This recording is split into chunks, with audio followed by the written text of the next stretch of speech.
Hey everybody, it's Christine Bertram. I'm coming to you live from the Hive here in Fond du Lac, Wisconsin. Yay! I was just printing a document for us to do a drawing later. So I thought I never did a drawing, and here's Honey, you guys. I don't know if you'll get to. Oh, here she goes. Let's see if you can see her. Nope, she went the other way. Sorry. She's very intent on the printer right now. I don't know if your pets love printers, but this kitten tries to dig up into where the paper is because she's so excited about it. So, okay, so what I was trying to get at is I have a printout for when we had free shipping back in September. I didn't do the drawing yet, so I just quickly printed that off. Hi Tyra, hi Mary Carls, hi Vanessa Ritter, and there's Sandy Wicklander. Hi Holly and Laura and Nedra. Hi Hope and Donna. Hi Deb Norman. There's Sarah Mitchell. Hi Karen Woods. Hi Randy. Hi Jean Terwilliger. There's Beverly Carlin. Hi Carol Helms. And who else do we have here? We have more. Lynn Beasley. Hi Connie Moore. Hi Barbara Godby. I hope you're feeling better. Hi Melanie Foy. Hi Sandy Coy Emery and Debbie Gast. There's Wilma and Mary. Whoop whoop. Hi Sue. Hi Nancy Mole. Hi Sherry Martin. Hi Pauline. Okay. Hi Lori. Oh my gosh, you guys are still rolling in here. Hi Maria. Hi Cindy. Hi Patty. Hi Carmen Sanders. Yay. All right, don't forget to hit the thumbs up, you guys. I would really appreciate that. Hi Wendy Tick. We have a little bit to go over. We have a Fun Folds class tonight, which in and of itself is going to be intense. But we also have 2 piles of Happy Mail. Hi Corinne. Happy Mail is always fun to get through to show you guys more ideas and inspiration. And I'm very happy to report that I did make it through all my mail. You guys, if you haven't been following me too much recently, you don't know how the crazy is. It's been a whirlwind these last couple weeks with back-to-back huge events. We had the Autumn Creative Escape a couple weeks ago, and then we had the Wounded Warrior card benefit this past weekend with 110 people at my house. So for those that don't know that, it's been a whirlwind, but we are coming up for air, and that is the line that I am using. I think I was underwater for a long time. Maybe you didn't realize that, but I feel like any deep breath I could take was always so helpful. And now we are coming up for air. I can say that for those that have sent me emails, I'm happy to report I worked on them a lot last night. And I have this tendency, you guys, I work backwards. And I do that because my email always goes to the most current. When I hit send, it takes me to the top. And then when I hit send, it takes me to the top. So I could be working a ways down and then it takes me to the top. So I generally have this way of working backwards, which it helps. Some people have learned a little trick with me, and I'll let you in a little secret. So some people wait until after they know I have a big event coming up, and they wait till after the event and they'll send me an email because they get generally a faster response than if they email me right before or maybe a week before a big event. So I have this tendency of getting not caught up with my emails. I get backlogged on emails. I always get caught up. So what I would say is that I've worked my way backwards to about September 30th or September 29th. And there are a few emails yet between September 23rd and the 29th or 30th that I need to get back to. People who registered for things on my website that I always like to reply to them. And then also there, Catherine Anderson, if you're watching, you are like next on my radar. I had a few people that reached out right after the showcase, and they had lists of classes that they would like to take, which is awesome, and I appreciate that. It just takes a little bit more brain power to get through the processing of them. So, yay! But we always get through all the emails, and little by little, we will get ourselves dug out of a little hole. And it's a good hole, though, you guys. It's a good hole to have. So, I have been blessed by Kelly today. She helped a girl out. I have all the names for the monthly creative challenge from September. I have the class card challenge names. I have the top fans, the VIP bundle, half off bundle, the share, create, inspire, mystery card, and the free shipping. I have all of those names, and at the end of class, we will do a drawing to find some winners for some stuff that's coming up, or I should say stuff from September. Hi Mimi, hi Elaine Rebeck, hi Linda Hall. So we'll do that at the end of class. So thankfully, Kelly helped me out for that. It has been amazing this week, I think. People ask, am I getting caught up? I feel like I'm more overwhelmed than I was before the event. And probably because my focus was on the event and other things didn't happen, like emails and correspondence. And now that the event is done, it's like, whoa, let's get back on track and get. People have been so patient and amazing, and I do appreciate that. So, but now it's focus on responding and replying to people, and so it's a lot of that. And on top of, we got all of October kitted. We finished kitting October, I think, on Tuesday. So tomorrow is a big shipping day, and I'm just waiting for UPS to get their heinies to my driveway so that we can get all of the 3-pack combo twine, the thread that goes in the October ink, paper, scissors. It arrived early, everybody. It was originally slated for November 4th, and I had entertained swapping the November and October ink, paper, scissors around. And in the interim, they pushed the date to the 14th, and then they pulled it back to the 7th. And I was able to order all of it on Tuesday. So as soon as that ribbon gets here, we can finish kitting up the ink, paper, scissors. We can lay out all the piles of all of the classes, and then my mom's going to be here at 9 a.m. tomorrow morning, and we're going to be in ship mode. So you guys will get some packages coming up. Some of you might even get them as early as Saturday if you're more local to me. And for those, as you get further away, you'll get them Monday, Tuesday, happy days, Wednesday, Thursday, Friday, Saturday. You'll get them next week. And it's awesome because we got all of October kitted up, and it's just the first part of October. So for those of you who are getting the catalog launch party, you might not have it today for the live, but you can always catch the replay or get the PDF tutorial to make your cards. And then we have one more class tomorrow, Sentimental Christmas.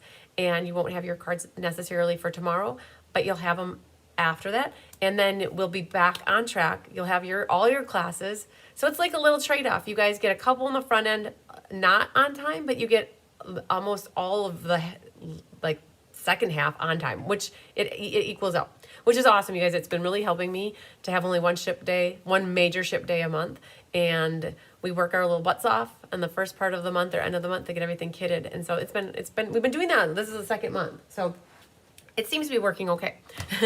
No mail on Monday. Okay, well, it's a good thing that we're gonna get all the stuff in the mail on Friday. Now, I will let you in on a little secret.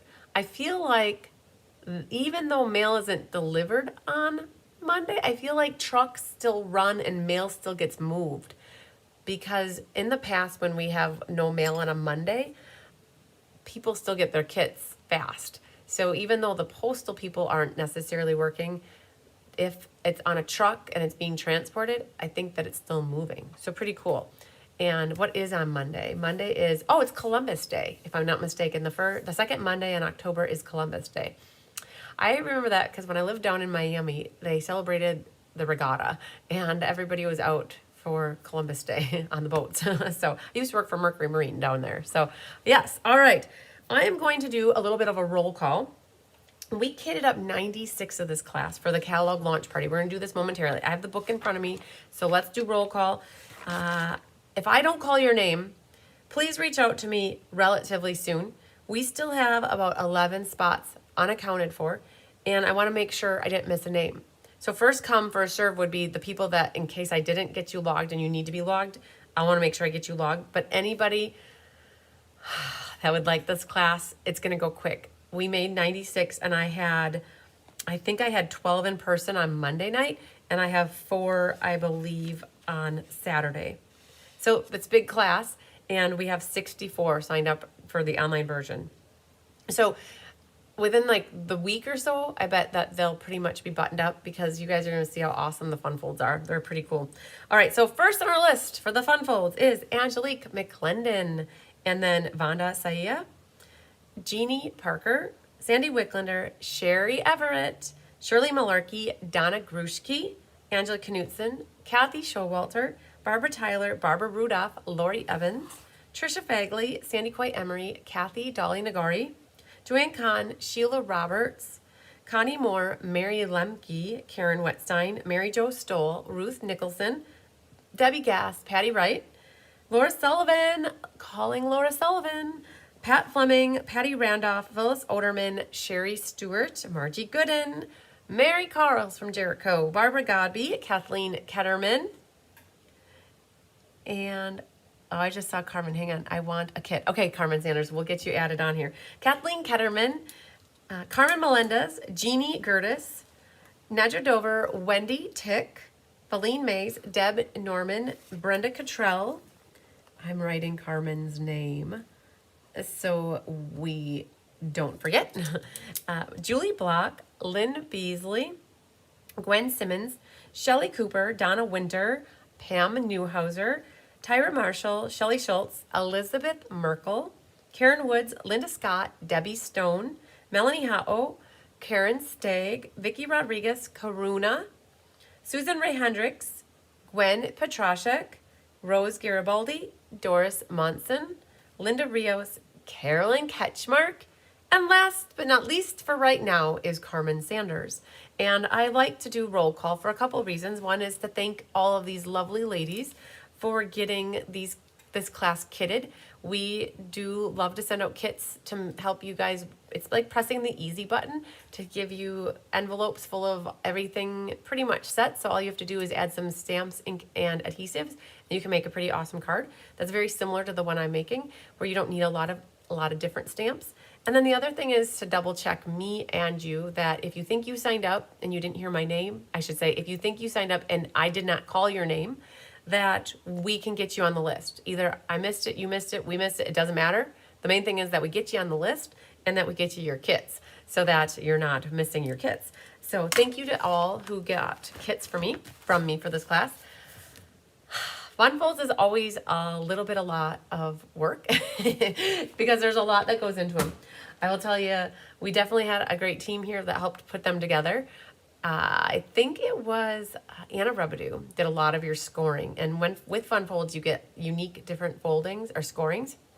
And then Karen Whitstein helped cut a lot of the designer series paper, and Tammy and her mom Sandy. And Karen helped with die cutting.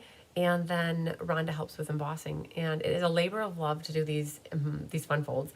I actually have the cards that we cased.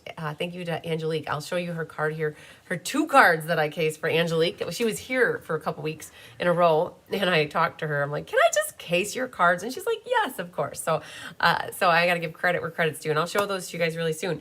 So I'm going to drop the camera down. And we're going to show you some Happy Mail first. And also what's coming up tomorrow. In case you missed it, a bunch of you gals here, I love it. So tomorrow is the Sentimental Christmas order-based class. Diana and I do this quarterly.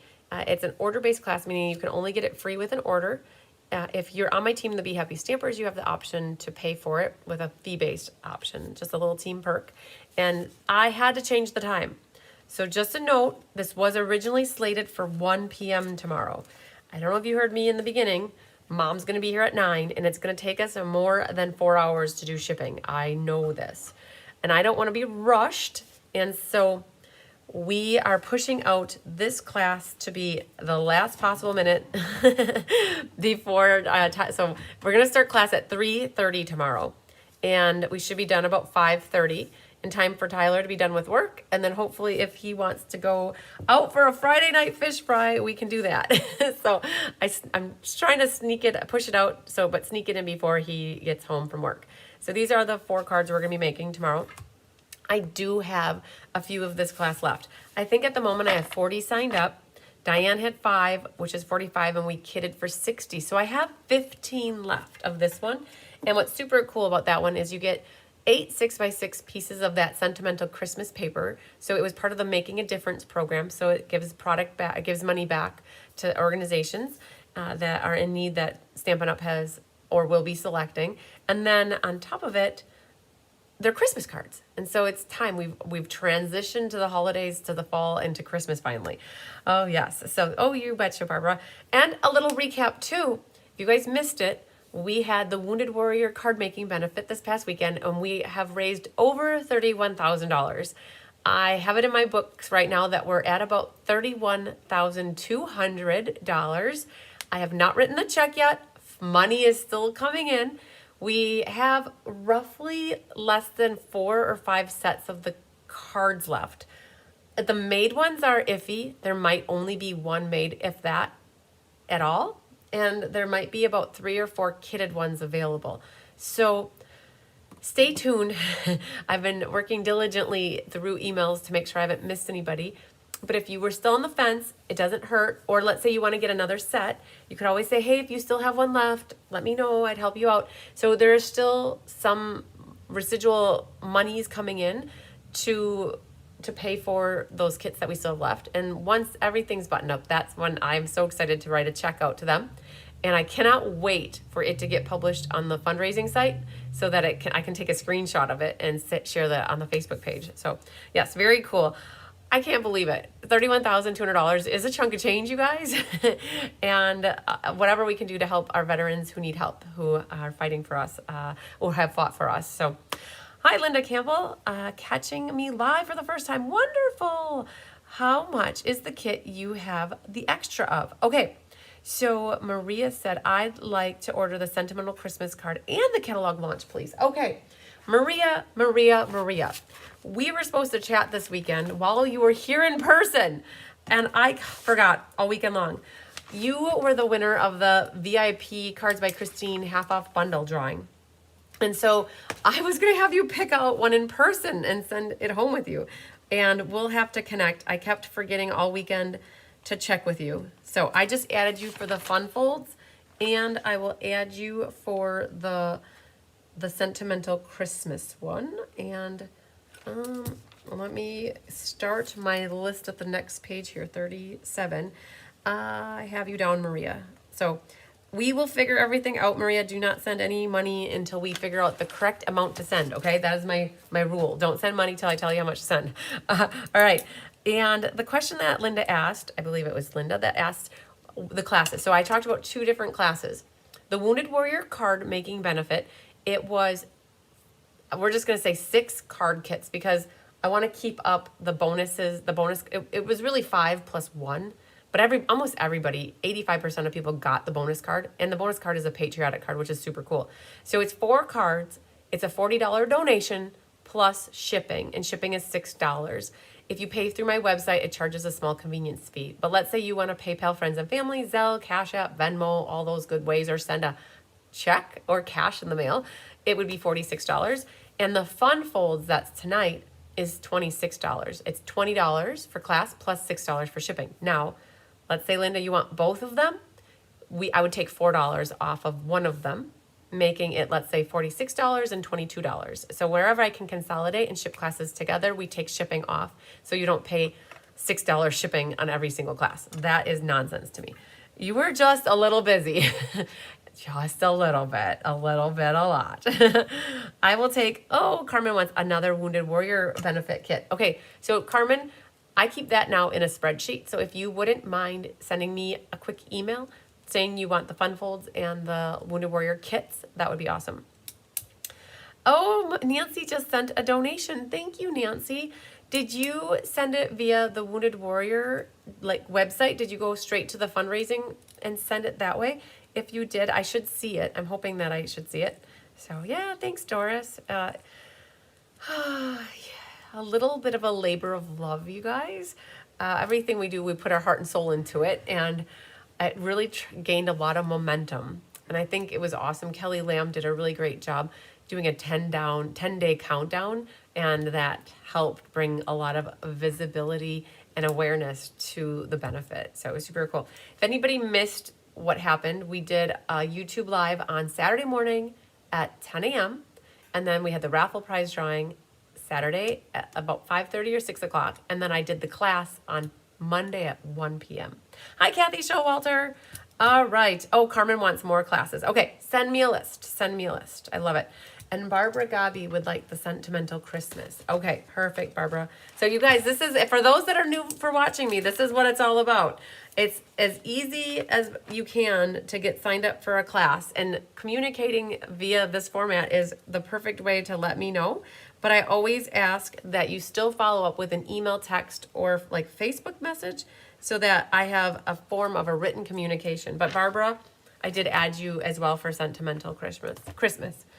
It was about a week ago, Nancy. Okay, well, I did see about 8 Wounded Warrior donations come through. If you did it directly through the website, then I did see it. And I might not, if people weren't always putting their names or their last names, I wasn't connecting the dots on who was always sending the donation, but I tried.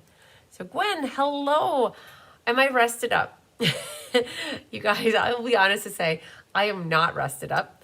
I have been working diligently at emails. I was up till 3 a.m. this morning. Sorry, 3:30. Don't tell Tyler. Oh, I was up working on emails. So when you get emails from me at the wee hours of the morning, I'll be honest with you. I started at I worked at them all day yesterday. I worked at my computer the entire day yesterday between publishing the rest of the October classes and replying to people. It definitely is tying myself to a computer or I should say chaining myself. I do have wrists, like marks are on my wrist. No, I'm just kidding. I don't. But it's a lot to get back to. And I respond to almost every, there aren't, even if you guys say thank you, I reply to the email that says you're very welcome. So I always reply to everything, and I don't like to leave anybody hanging. So it definitely was a lot of emails these last few days trying to get caught up. Because when I'm consumed in a project or in a shipping day for a window of 6 to 5 hours, I'm not in my emails checking them. And you guys know when I'm sitting in my computer and I email within a minute of you guys sending me an email, you know I'm sitting in my computer and I saw it like that and I get back to you like that. And that's usually how I like to operate, but it doesn't always work that way. If you haven't watched Saturday's live, you need to watch it. It was amazing and very eye-opening. Aw, thanks for that, Carmen. Very good. It's a little bit of a tearjerker too. So I heard a lot of people said that they like teary-eyed. How many Wounded Warrior did you end up making? Laura Sullivan, we ended up kitting up 352. 2 scoops. 352 times 6 cards. That's how many we kitted up. And of the 352 sets, so 352 times 6 is 2,112 card kits. Of the 352, it's a $40 donation for all of that. That's $14,080 of the $22,000 that we, through my community, raised. $9,000 was sent or will be sent from Stampin' Up! Directly. And then Stampin' Up! Had about $1,000 in materials that they donated or needed to use for the event as well. So 352. And of that 352, we here physically in the hive and surrounding homes, we kitted up, or I should say made up 60 cards, 60 sets. So 60 times 6, we made up physically 360 cards. So there are people that 6 times 60 is 360.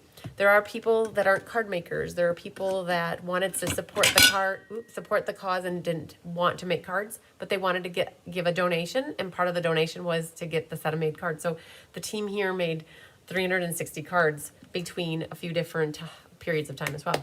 So yes, okay, so very good. I did talk, you guys, a lot more. About 45 minutes we spent on Monday at the beginning of the class going over a lot of stuff for the Wounded Warrior Project. And so I don't want to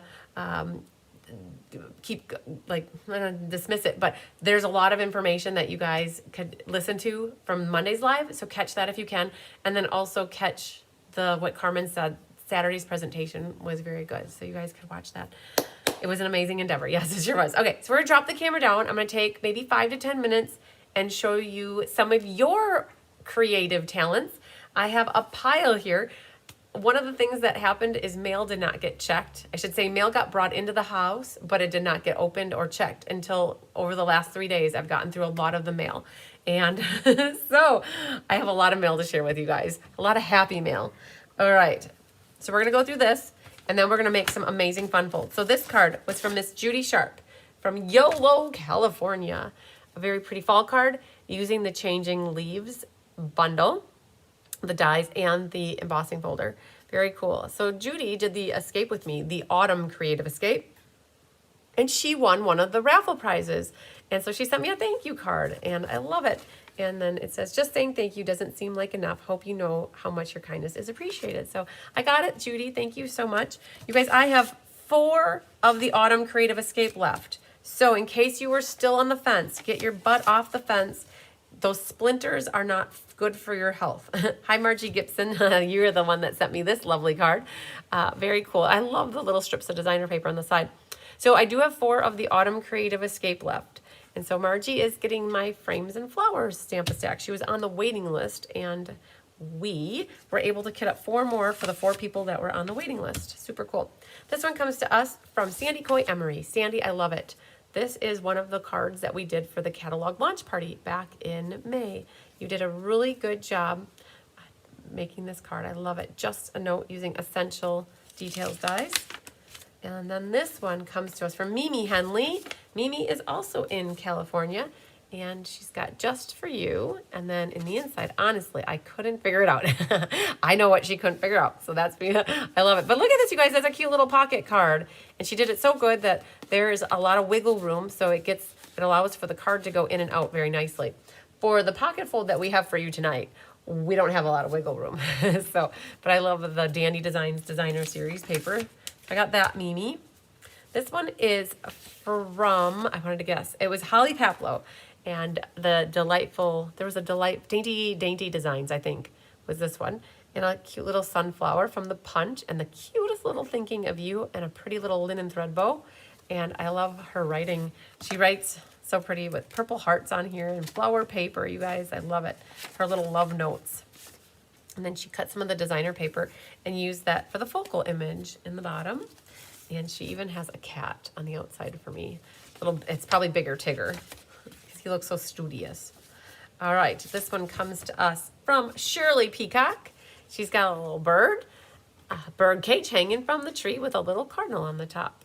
Very cute.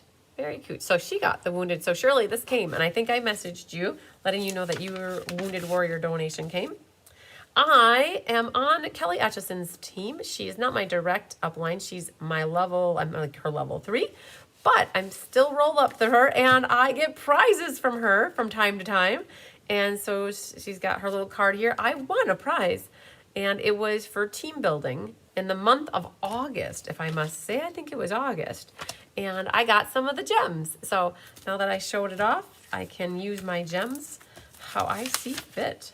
That was cool. I got some happy mail from my upline. This is from Barbara Godby.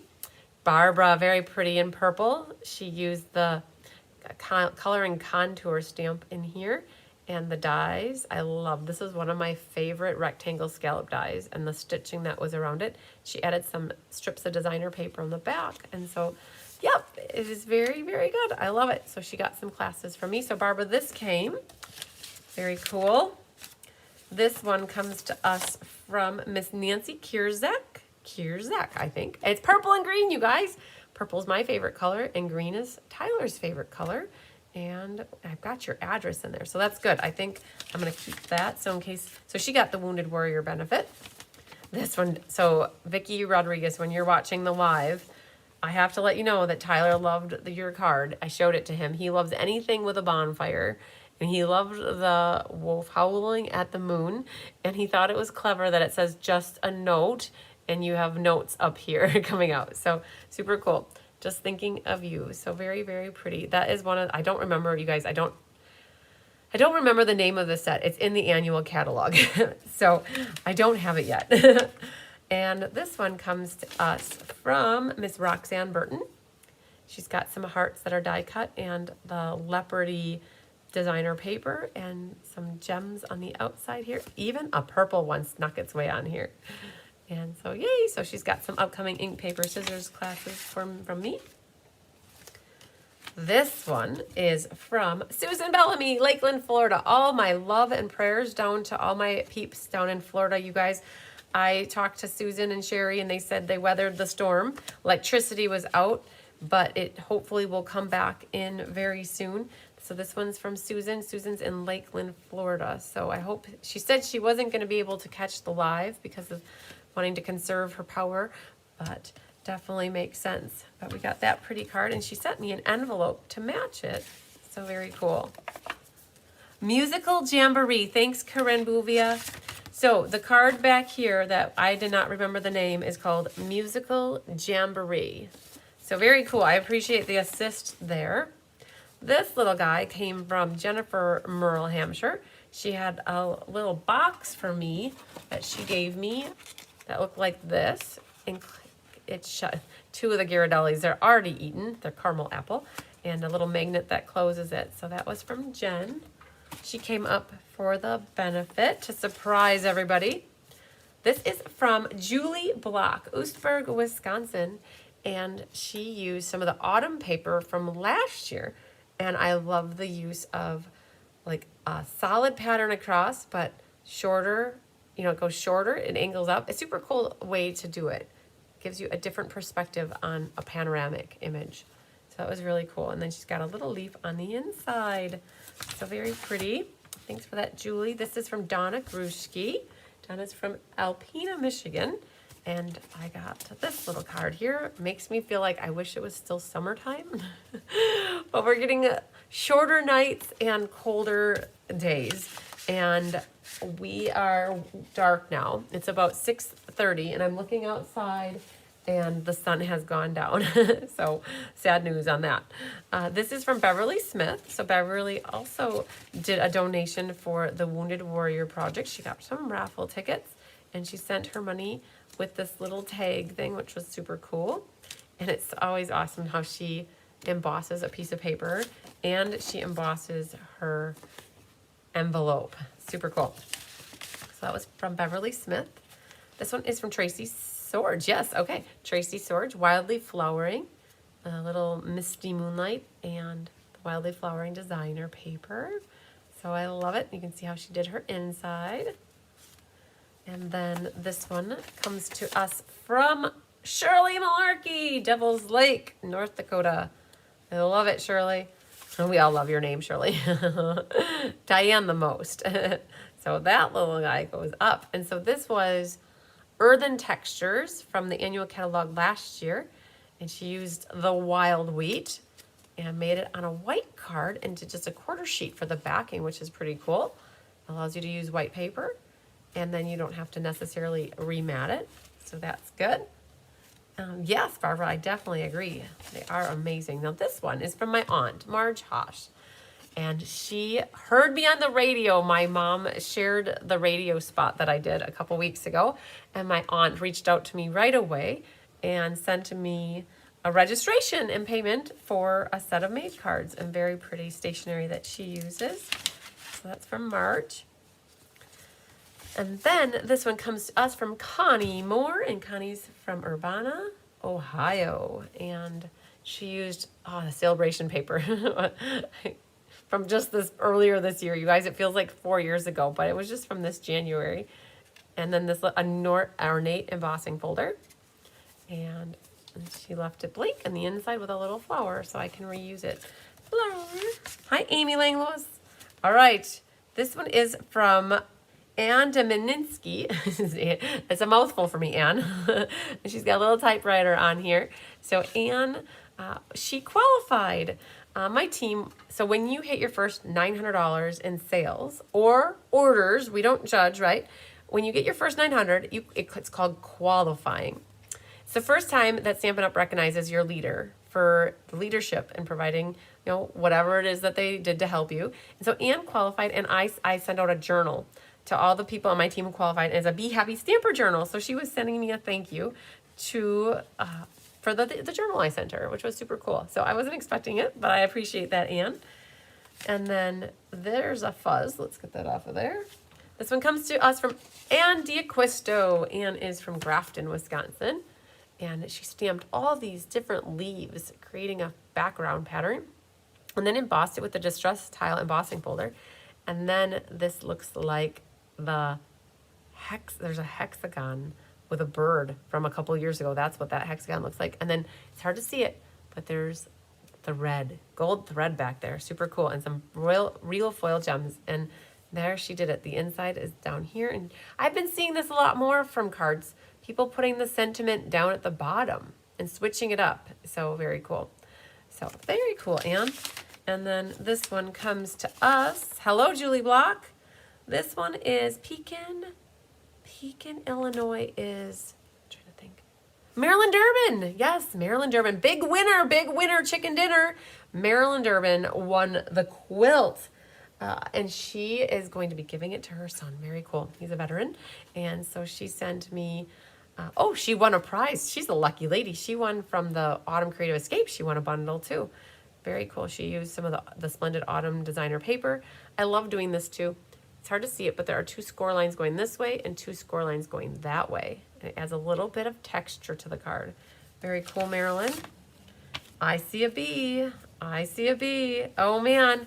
This is Share, Create, Inspire. Yes. Okay, very cool. I found that. I got to put that away. This is from Anna Rebedu, I think. Let me just see here. I think it is. Anna, yep.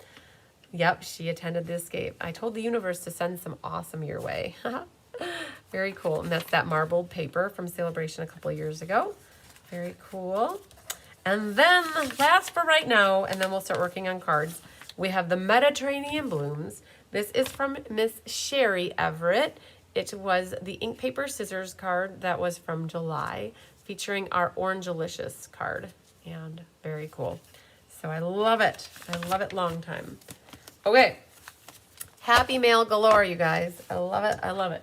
Let me put these guys back here. And we will get going on the fun folds. So we've already done roll call, right? And now what you got to do is just mentally prepare.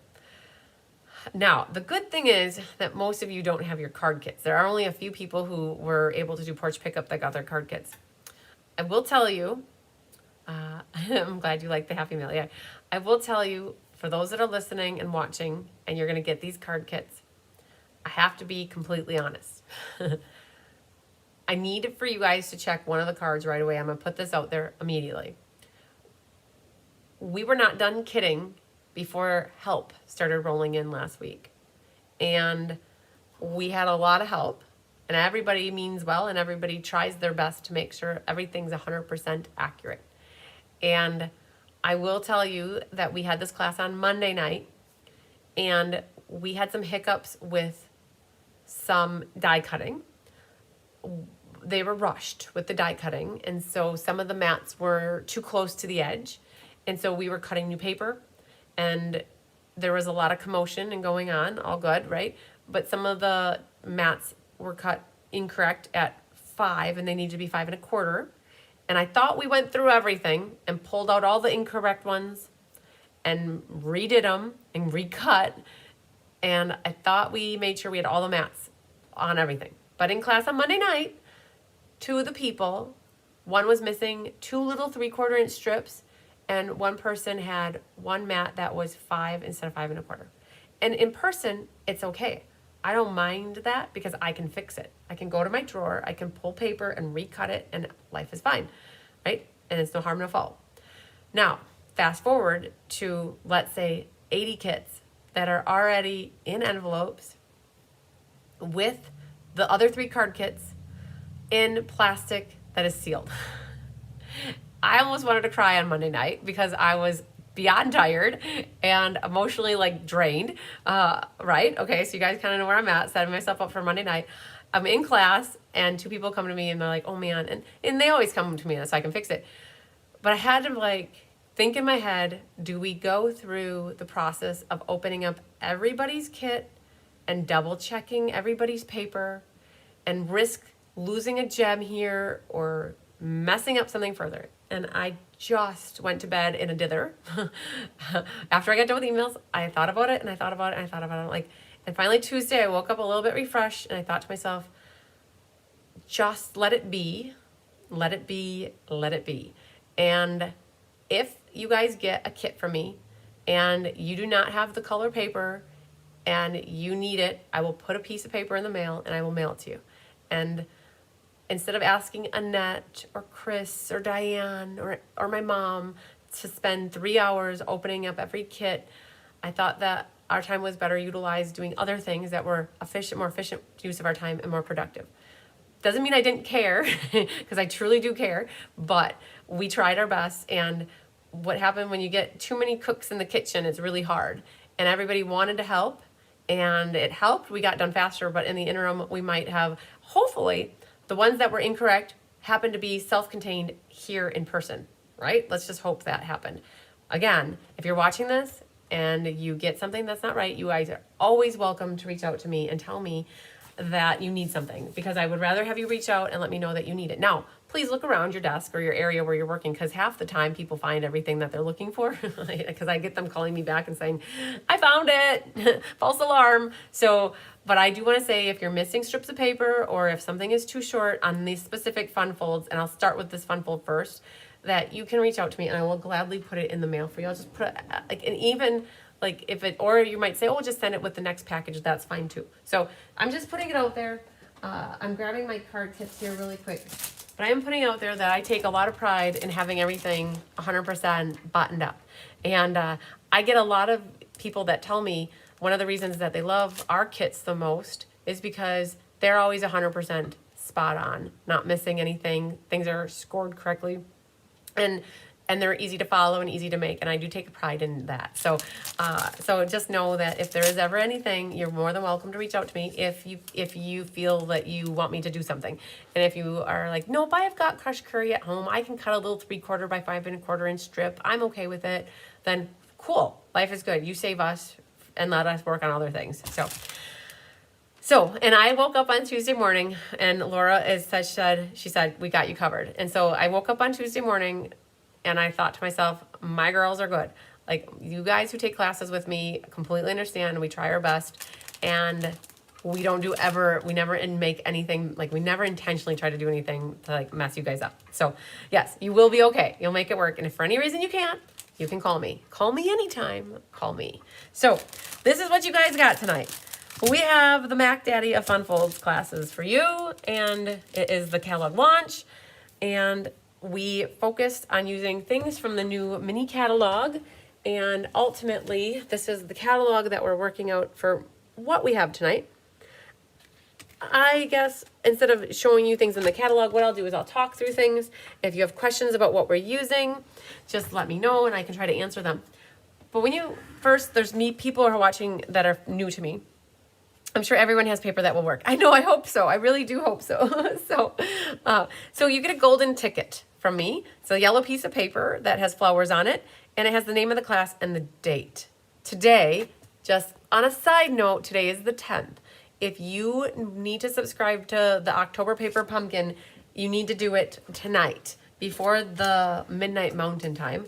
And if somebody doesn't get their pumpkin in on time, I do have pumpkins in the back here. Like right now I have 3 from June.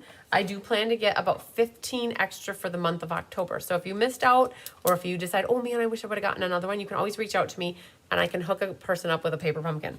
So it has the name of the class and the date, and that will help you find the video and find the PDF in your email. So yes, thanks, Julie Block. It amazes me how the kits are so perfect. And I appreciate, we try our best. You guys, the worst thing is we just finished, like in general, we just finished putting all the kits into envelopes, and somebody looks down at the counter or they look down at the floor and they're like, oh, there's a gem on the floor.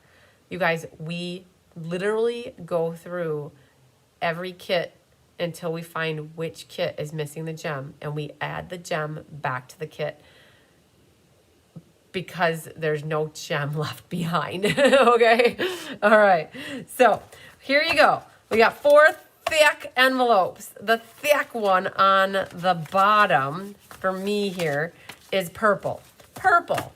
Now, with this specific card, okay, you guys, the PDF was sent out yesterday for this class.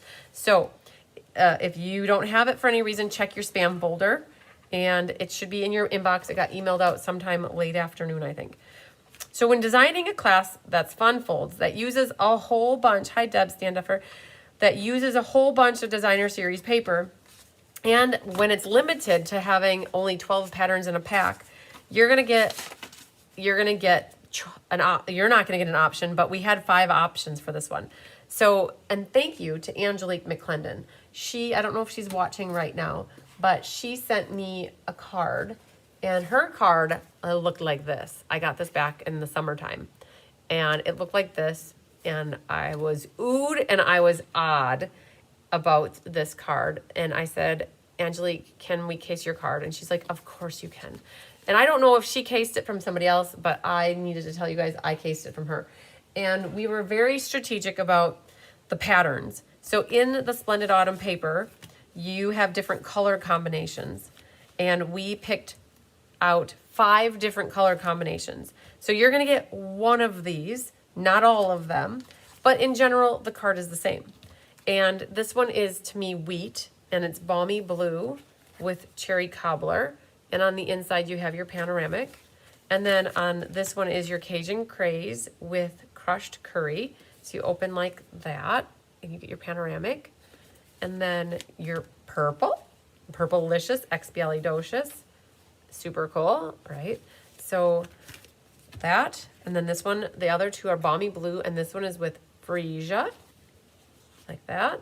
Super cool. And then the last one is with the Cajun craze. All of the dies on the top here is stylish shapes with a little bit of the iridescent trim kind of woven through. And then you have another panoramic. So we got these all set up for you. And in the PDF tutorial, there will be pictures of all of them. So let's say you absolutely love this one and you want to recreate these cards. All of these are photographed and watermarked and in the PDF tutorial so that you can reference it. So in this, what's going to happen, of course, I think that wasn't taped down. What's going to happen is you're going to get 2 full pieces of DSP. I could not stomach the idea of having Karen Wetsign cut all of your DSP for 96 cards inside and out. And so we're going to use this as a learning exercise. So you're going to get 2 pieces of designer series paper. Now you have the option. Do you want this one on the outside or this one on the outside? And then what do you want on the inside? All right. So we're going to go ahead and cut the designer series paper. And you want to make sure that you keep it in order, left to right, however you want to look at it. So this top piece, I need the piece that's here, which they're the same size, and then the top piece. And what you want to do, now I work in 1/16 of an inch. Some people don't like that, and that's okay. You can either go up or you can go down. If you go taller, you're going to see less green, and if you go shorter, you're going to see more green. I like it just in the middle. Like, I like not baby bear's bed. I don't like Papa Bear's bed. I like Mama Bear's bed, I guess. Right in the middle. So, and you can figure out if you want to cut the top off or the bottom off. But to me, this is all about the same down here. And I want to cut the bottom off, and I'm going to leave the top as it is. So the height that I'm going to use is 5. Wow. This is Nancy Charles. This is your trimmer. I bet this is Nancy Charles' trimmer because she's missing her trimmer. I have one in the house, and I bet Nancy Charles left it here this weekend. I bet this is her trimmer, actually. Ha! She put tear and tape on here to easily see the numbers. Ha! Okay, well, I'm using Nancy Charles' trimmer then. Okay, so your number is either 5 or 5 1/16. I'm going for 5 1/16 because that's how I operate. I operate in the 16ths. So I'm going to cut off the bottom and 5 1/16. This you can save to make something later in life if you so choose or desire. Okay, so that is the height that we need for this middle piece. But what's happening is the side is shorter, but you want to keep the bottom the same. So how do you do that? What I'm going to do is cut left, middle, and then the right. And if you want easier, you could do 1 1/2. That's what this is. If you want the easy button, it's 1 1/2. Now, I want the 16th. So I'm going to do 1 9/16. So I guess, I mean, if you're normal, you probably tune me out when you hear 9/16. But I'm going to do 1 9/16. And then it's 2 13/16, or 2 3/4 for those that hate it. Okay. And then you need a 1 9/16. And get this, that's what's left, is 1 9/16. So you really are making 2 cuts. Now what happens is this is perfect for the outside, the middle outside, but these 2 are going to be too tall by a 1/4 inch because the difference between this and this is a 1/4 inch. So we got to drop down and cut off from the top. You don't want to cut the bottom because then your panoramic view isn't going to be even. So I am going to flip this, and 5 1/16 minus 1/4 is 4 13/16. So I'm going to cut that off of both. And if you did 5, you're going to do 3 3/4. Okay?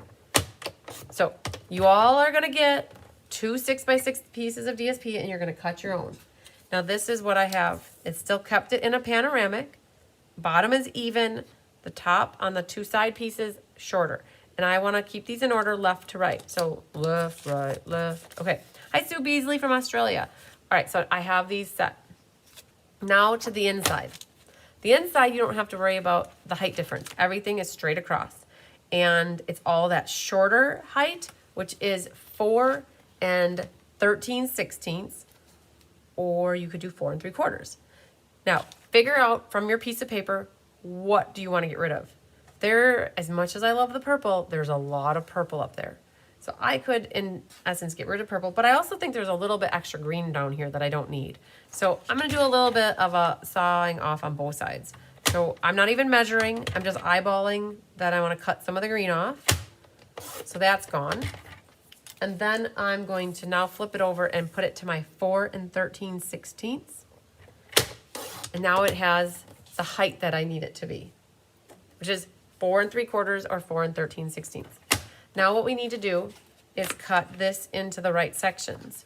Okay, so again, I like the 13/16, and there's only 3 different widths here. For me, it's 13/16, 1 9/16, half, and then it's half, 1 9/16, and 13/16. So for me, I'm going to go to 13/16. For those that want the easy number, it would be 3/4. So 13/16, and then 1 9/16, or 1 1/2. And then you need a 1/2 inch. And then you need a 1/2 inch. That's easy. And then now we need the 1 9/16 or a 1 1/2 inch. And then we need 13/16 or 3/4 of an inch. We're only gonna lose a little bit. That little schnibble. Okay? Okay.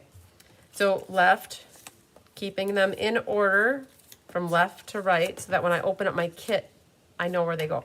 That's all the cutting that we need to do for this class. You guys, it was really just those 2 pieces of paper. And Karen Wetstein says thank you for everybody cutting their own. So in your card kit here then, you're going to have a piece of a base that is 5 1/4 tall. Inside here, you're going to find some gems, hopefully.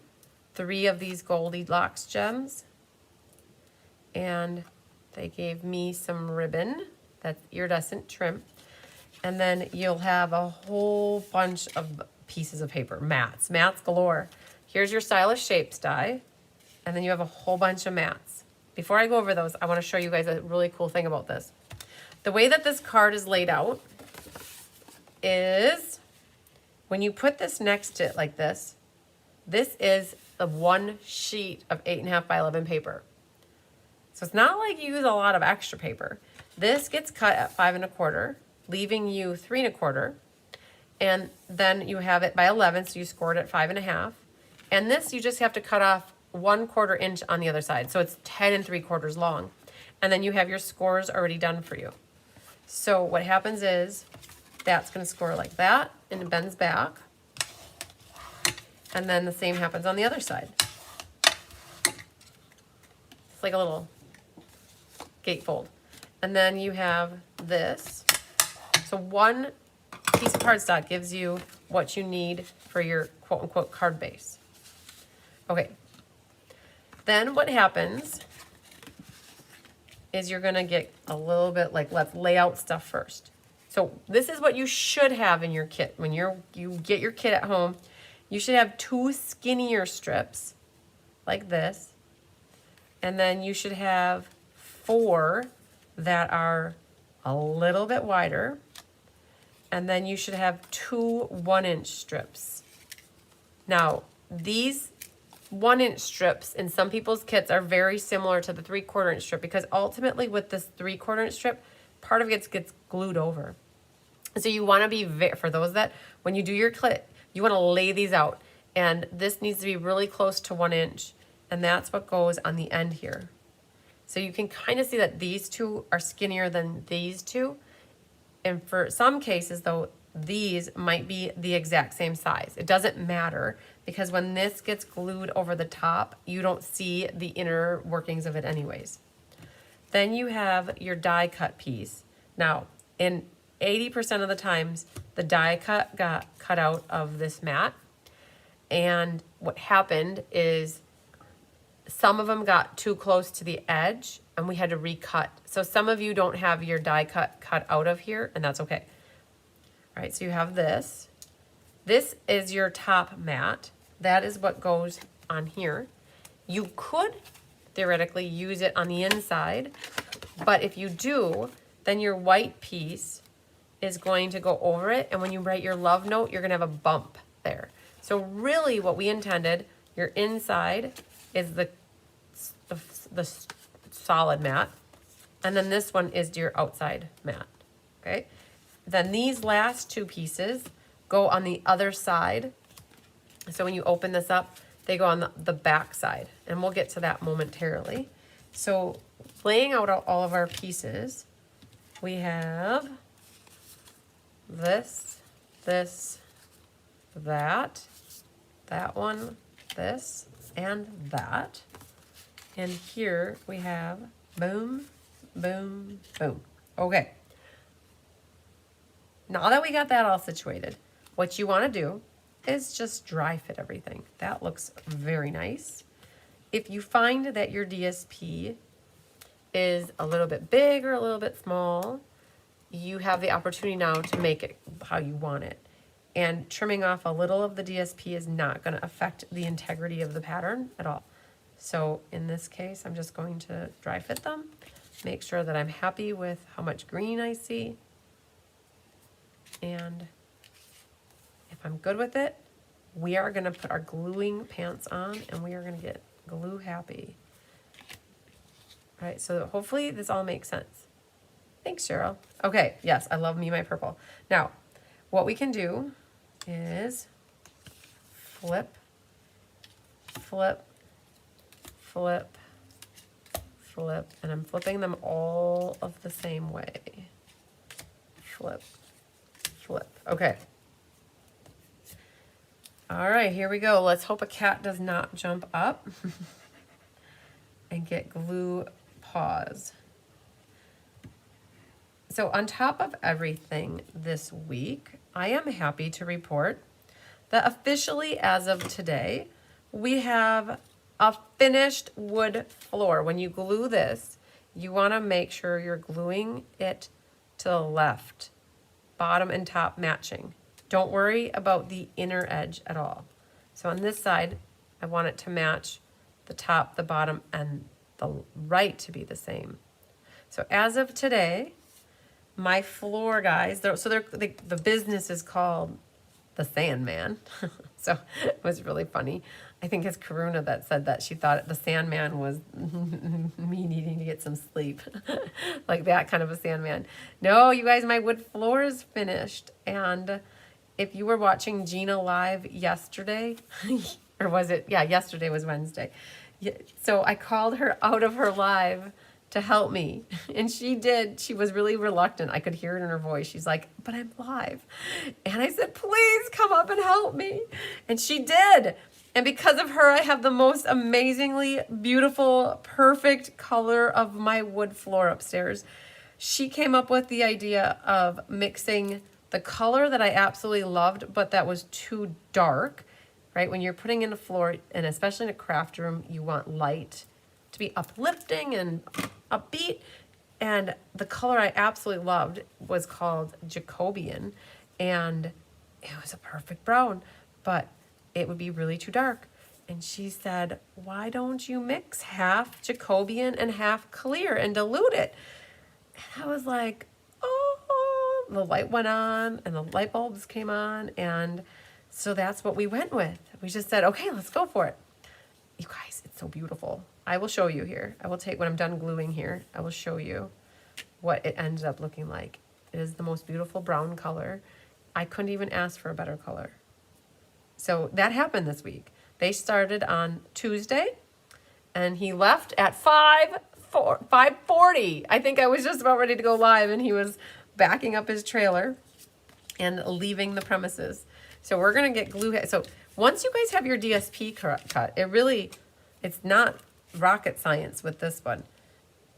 It really is the easy button. When you guys get a fun folds class, you get to make the most awesome fun folds.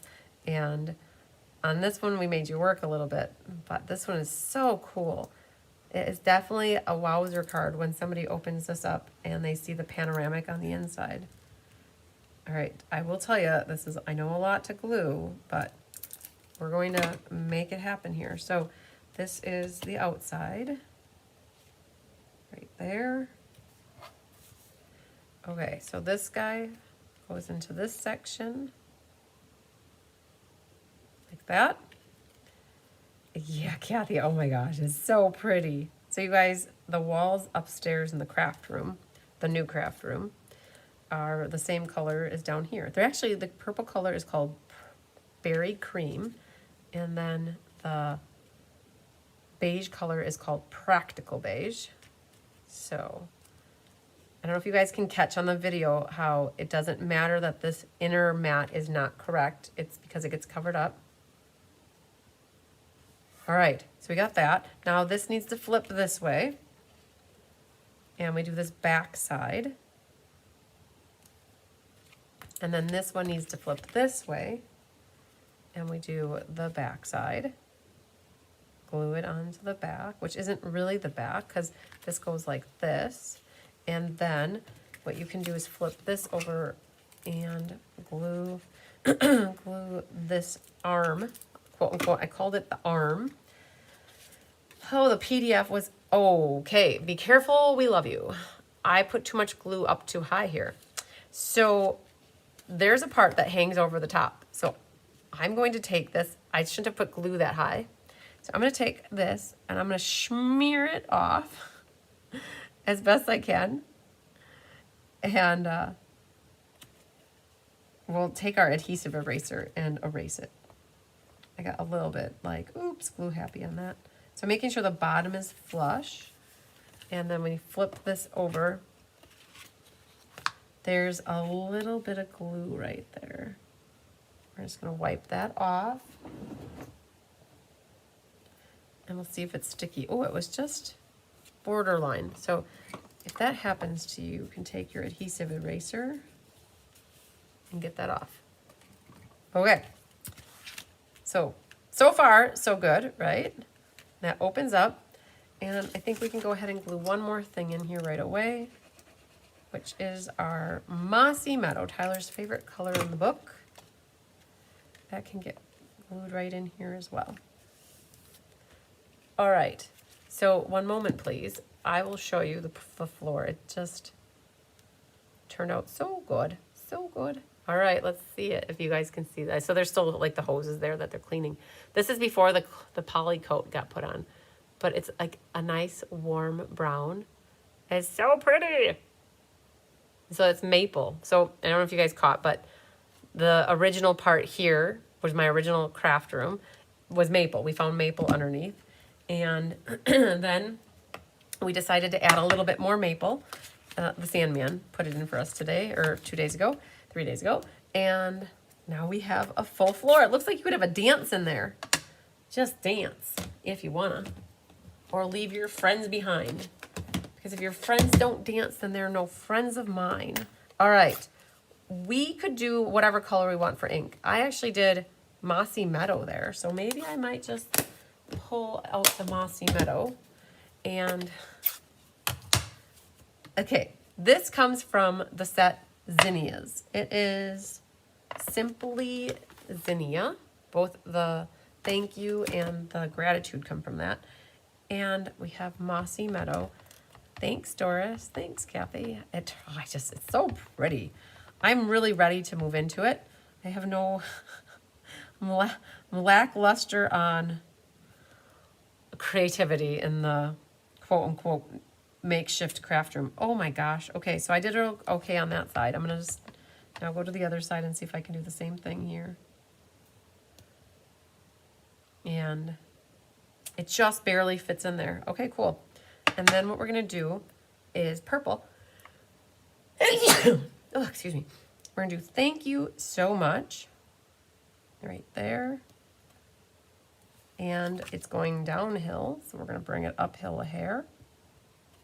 And that works. Perfecto changeo.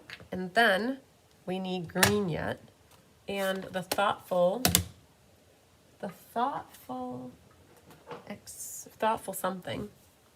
wishes has this foliage in it. We're gonna put that along the side. Good deal. All right. And then we can go ahead and glue this in the inside. Tell you, this is probably the card that looks the most complicated, but it is not complicated as long as you're comfortable with your cutting. Just for you to work in. Linda Hall, it is for me and my gals that help me design and kit and prep and die cut. It's for us to work in. We were cramped in a little like baby 10 by 10 room, 10 by 20 room.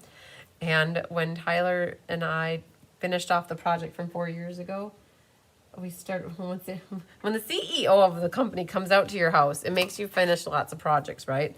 And a little bit of a fire under our butts to get the project done. And what we did is we were just going to re-side, re-roof, and re-window a little room. And then the downstairs room got torn down all the way to the bottom and went up with it and ended up with a new craft room. So I'm going to make here's the card in case you guys want to see. I'm going to make a little loop and a tail like that. And grab that ribbon scissors. And back and forth. And then what you can do is on this side, we're going to make the little loop and then the tail come out the other way. And we're gonna cut it like that. And then have that tear and tape waiting so that you can use both your hands to put that on. That makes your sandwich.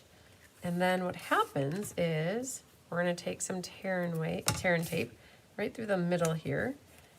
And you can hold down Stella this. You guys, we're already at quarter after and we have 3 more cards. So pretend I Stella'd. Stella is a girl's best friend. She goes on dates sometimes with you. Like if you put her on as eyeshadow. We heard stories about that this weekend, that people put Stella on their eyes. It was pretty cool for eye makeup. So we're going to pretend that is Stella'd. And then the little label. It's nice. I did mine at an angle going this way because it kind of followed the flow of the foliage. And I'm just going to center this. And then you have 3 gemsies. There's 2 big and there's a medium, a big, and a small. I put the medium by itself. And then the big. Oh yes, Linda Hall, I have more of these kits. So definitely send me a message and I will let you ooh and ah over that for a moment. And Linda, if you want this one, I will just send me a message, but I'm going to put you in the book right away so that we have you documented that you want the kits. So perfect. Okay. There you go. We got 1 done. My favorite, I guess, because it's purple. Like that.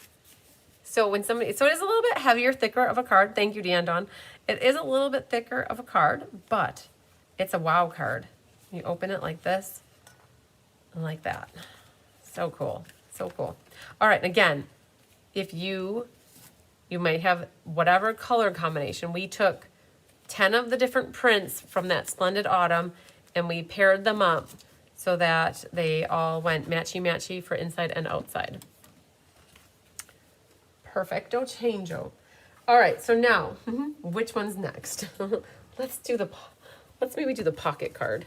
So the pocket card would be your envelope here, which is the red vanilla envelopes, and then it's the cherry cobbler. Now, my gems just kind of flew out. These gems in this kit, they weren't kind of held down by anything because there's no fold really. And so just be careful opening this one up. I don't want anybody to lose their gems. All right, then the other thing I need everybody to do too when they get this class is just make sure all 4 of your card kits are the correct card kits.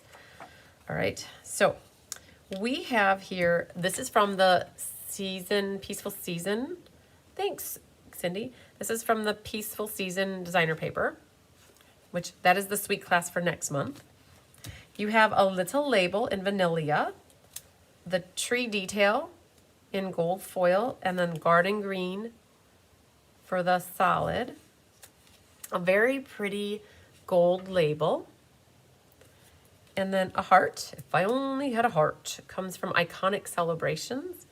And then the tab. The tab actually was punched right out of here. All right. And so you got a little tab. A crumb cake mat. This is the white piece for your pocket. You have some cherry cobbler ribbon and 5.5 by 4 1/4 for your base. Now, this is what it looks like. And you guys, again, Angelique is amazing. She gave me a card, and it was in this really pretty envelope with hearts on it. And it was Purplelicious, our favorite color, and brightened so many of my days. And I love it. So her special love note on the little pocket. And so another one where I said, Angelique, can I case your card? And she said, of course you can.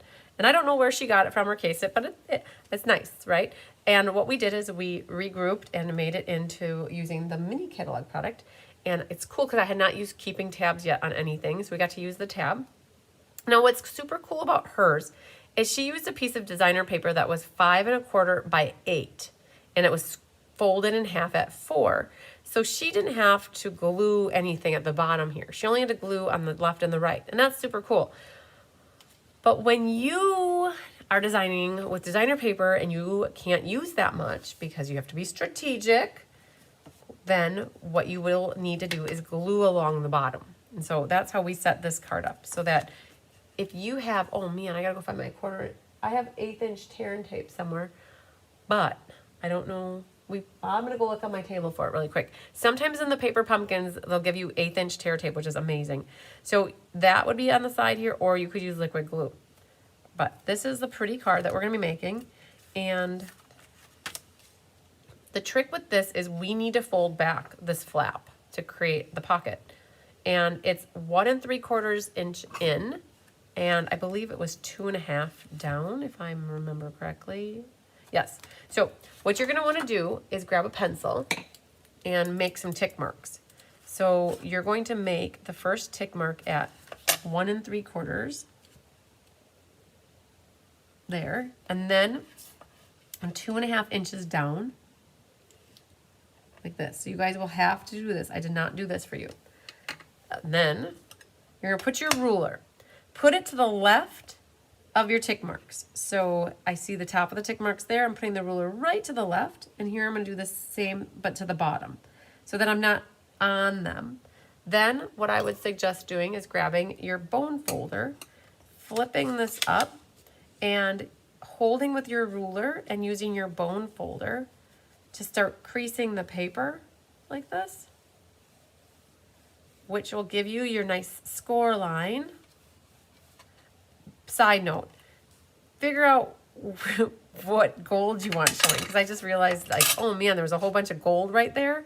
That would have been my bottom here. Okay, so be strategic about that before you get penciling on your paper. But I'm gonna go like that because that's what I ended up with. So that's the road I chose. All right. So that's just folding it down, and it was 1 3/4 over and 2.5 down. Then what we have Now, we may have learned in class, hi Gwen Simmons, we may have learned in class that this may have not been the best idea to punch this out of here. I did it on my samples, but thanks Linda Hall, what you have to be careful is when you're putting your pocket in, sometimes people were getting caught on that. So we can't change how we kitted it up. We were being conservative paper people, paper conservationists. But in the future, I guess what I would do is maybe not punch it out of there. It's just a lesson that we learned, and it works, but it might be better to not do it. So what we need to do, you can use liquid glue. I'll show you the liquid glue, but be careful. You do not want it to be too thick or oozing all over the place. So I'm gonna go with a really light, thin line of it around the bottom and the left and the right. Again, if you have, they make the sticky tape, that red sticky tape, that could work too.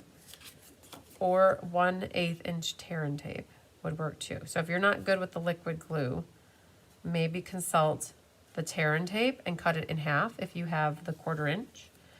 And all I'm doing, it's too pretty to give away, right? All right. So now what you want to do is, if any part is hanging over, like this is hanging over, I'm just going to trim it so it's flush, like that. And I'm going to cut this just squared up so it's not any part hanging over. Okay. Then we can go ahead and glue this down onto the card base. Being careful, do not put glue where the designer, do you see how close I got? Oh man, I almost like, it was not good. So do not hit that designer paper, only the cardstock. And then you can also put a little dot of glue there to help hold your flapperoni down. Then let's do the Rose Coleman method. We're going to add a little bit of liquid glue right here. And we'll let that marinate for a moment in time. So then we need some stamping, a little bit of stamping. In this one, we have some trees and a sentiment, wishing you all the things that warm your heart and lift your spirits. And we have some trees that we can put on here in the garden green color. Cherry cobbler for our sentiment. So let's grab the cherry cobbler. Now you want to stamp this to the left a little bit, being careful not to be too far over because you'll see it when it's popping out here. I would maybe cut the tab. Let's see what you say here. I would maybe cut the tab off that hole so that it's a square. Maybe it wouldn't catch. Good call. You know what? I kind of like thought that too, but I'm like, oh, I don't know. But yes, Cheryl, good idea. I would say that cutting that little tab off, that would maybe be why it's catching. Now you also want to be careful not to stamp bad on the top because this is not really one that you can flip over because you would see it if you flip it over. So be careful. Be very careful. We're going to put a wishing you. And that's the only thing that we have for cherry cobbler. And then we need the garden green. And the garden green, let's think about this. Be smarter than the ink pad. There was a garden green here on Monday. And not in that pile. Not in that pile.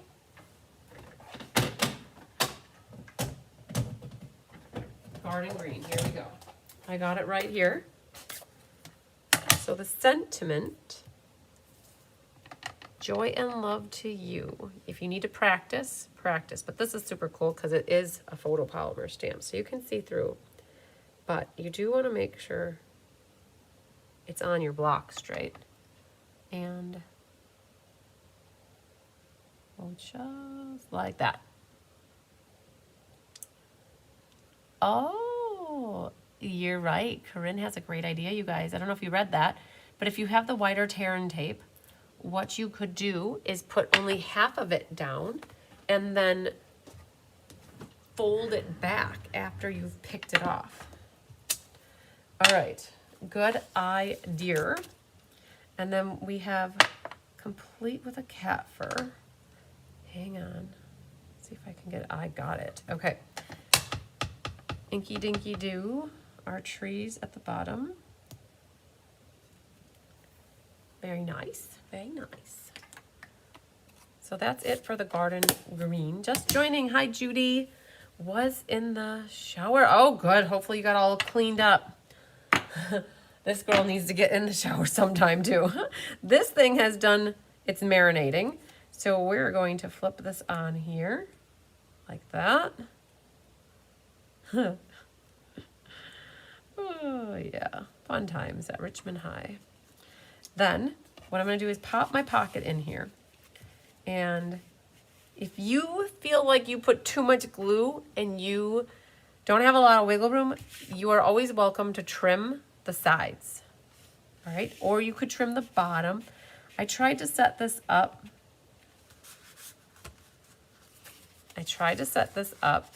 And this is exactly what's happening. It was catching there. So mine, yeah. So cutting off that little bit, Cheryl said to cut that little bit off. As soon as I went from this way, I got into it, no problem. But when I went straight down, I had a little problem. That's why we've learned that maybe that wasn't the best. But I do have it set up that you have a nice little border of crumb cake around those two sides. Then you have a tab. And that is from a punch. And that flips down. And ultimately what's going to happen is this needs to get glued onto the vanilla piece. And you don't want it to be higher than the cherry cobbler. And what we can do is grab the glue. There is the biggest glue booger ever there. My goodness. And then a little glue here, a little glue there. And then I'm going to lift this up. I'm not going to slide it in. I'm going to lift it up and kind of stage it. And I don't want it higher than the cherry cobbler. And now is your time. You kind of want to center it left to right in the vanilla area that's open.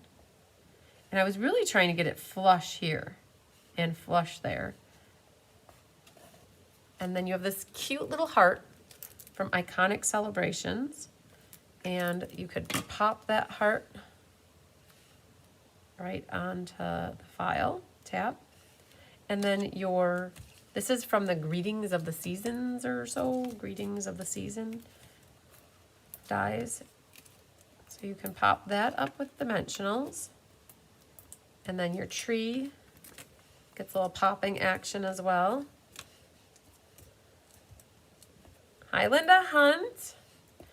Sounds good, you guys. I love that you are able to watch the replays at your leisure. I think a lot of people do that. So I have the open hole area on the left. It does hang up just a hair from this fold. It's a good finger width away from the edge there, and maybe a 1/4 inch from the bottom. So that went down first. Our tree then nestled right on top of it. And our little label here is going to be flat on the tree, and it's popped up on the left or the right hand side. I'm going to put 2 little baby dimensionals, and then a little liquid glue will go on the left hand side. And it does hang over the edge slightly. See a little bit of gold here. Now, if having this hangover bothers you, you could always do a double stuffed Oreo sandwich here. So you take 2 dimensionals, put them together because the label has height and then the tree has height. And now what happens is you can just pick this up and do that double stuffed Oreo right there, and that will help give your label the support that it needs. Like it's a good underwire bra. We'll just go right across. Now, you might not like me because I did not make your bow, but I will honestly say I did not use a bow maker to make this bow. Now this probably comes as a shock to you because I generally don't make bows unless I am using a bow maker. Now, I have learned that we gave you enough to use a bow maker, but there was something about this bow that I liked where I thought I wouldn't get it with the bow maker. So I'm going to just use my fingers and see what kind of a bow I get. I'm not the best at this. It's not my cup of tea doing this without it, but I really wanted my tails to be going up and down, where on a bow maker, I get them going down, I guess, because that's how I pull them, but it's a little bit of a finagling here going on. And I don't know what I did to get that one so nice, but this is usually what happens for me making bows. I get one, it's like a cat and a dog ear, right? Or like it's a floppy one and then there's a perky one. So here's what we're gonna do. We're not going to settle for that. We're going to grab the bow maker. So you guys, I do have these bow makers. My babysitter, who I used to babysit his kids. So he makes the bow makers for me. And they're $10 plus shipping. So I do have these available. And I'm just going to go for it and make one on the bow maker. Now, I feel bad now because I could have made all your bows for you. But I didn't because I thought, well, I'll make it by hand. Nope. So over. You guys, I did a whole video on using a bow maker. If you just go to my YouTube channel, Cards by Christine. So now instead of pulling them straight down and left and right, I'm going to pull them across like this so that they stay going this way. Because I didn't want them to be going into my tree. I wanted them going up and down. And the bow maker video, if you search Cards by Christine bow maker, you will find the video that was 23 minutes on all the different ways to use a bow maker.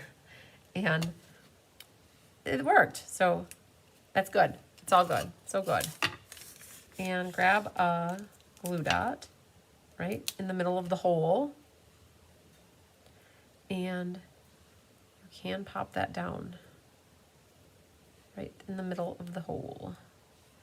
I will tell you what Diane and I worked on for a couple hours today. She came over. We started to design for the Stamp-a-Stack. There is a Christmas Stamp-a-Stack called A Little Bit Festive. It'll be 14 cards, you guys. So you're definitely going to want to get on that if you need a jump start on getting some Christmas cards done. And what we're going to do is trim that guy and that guy. Very nice. And then you have your 3 gems from the Regal foil. And I put one on the gold. And there are 2 off to the side here, and I saw that guy moved on me, and put 2 next to each other over there. Press them down good so they don't fall off later in life. Voila. It turned out pretty nice. The gold with the cherry cobbler and garden green just scream like ready for Christmas time here. And again, when you pop your pocket card in, when you go like this, you're gonna catch that little tab. So I figured out I gotta go like this. Sorry to make this happen, but yes, when you go like that, it nestles right in there perfectly. Perfect. Again, pretend, let's just Stella the heart really quick. And you can Stella more stuff too, but if I only had a heart, Stella it. If I had a heart, I would Stella it. Very pretty. I just love the green and the gold with the red, the cherry cobbler. Perfecto changeo. So there you go. 2 good to go. 2 scoops. Now, which one next? Which one is next? Let's just grab, the thick one. Okay. So this one, if Leslie McMinn is watching, we did a team swap party back in the month of July. And she made this beautiful card, and I saved it. And from the outside, it looks like a normal, regular card. Lots of layers, pretty gems, all the good stuff, butterflies, happiness flying around. But it's when you open it that you're like, wow, very cool, beans and bagels, right? Look at that, super cool.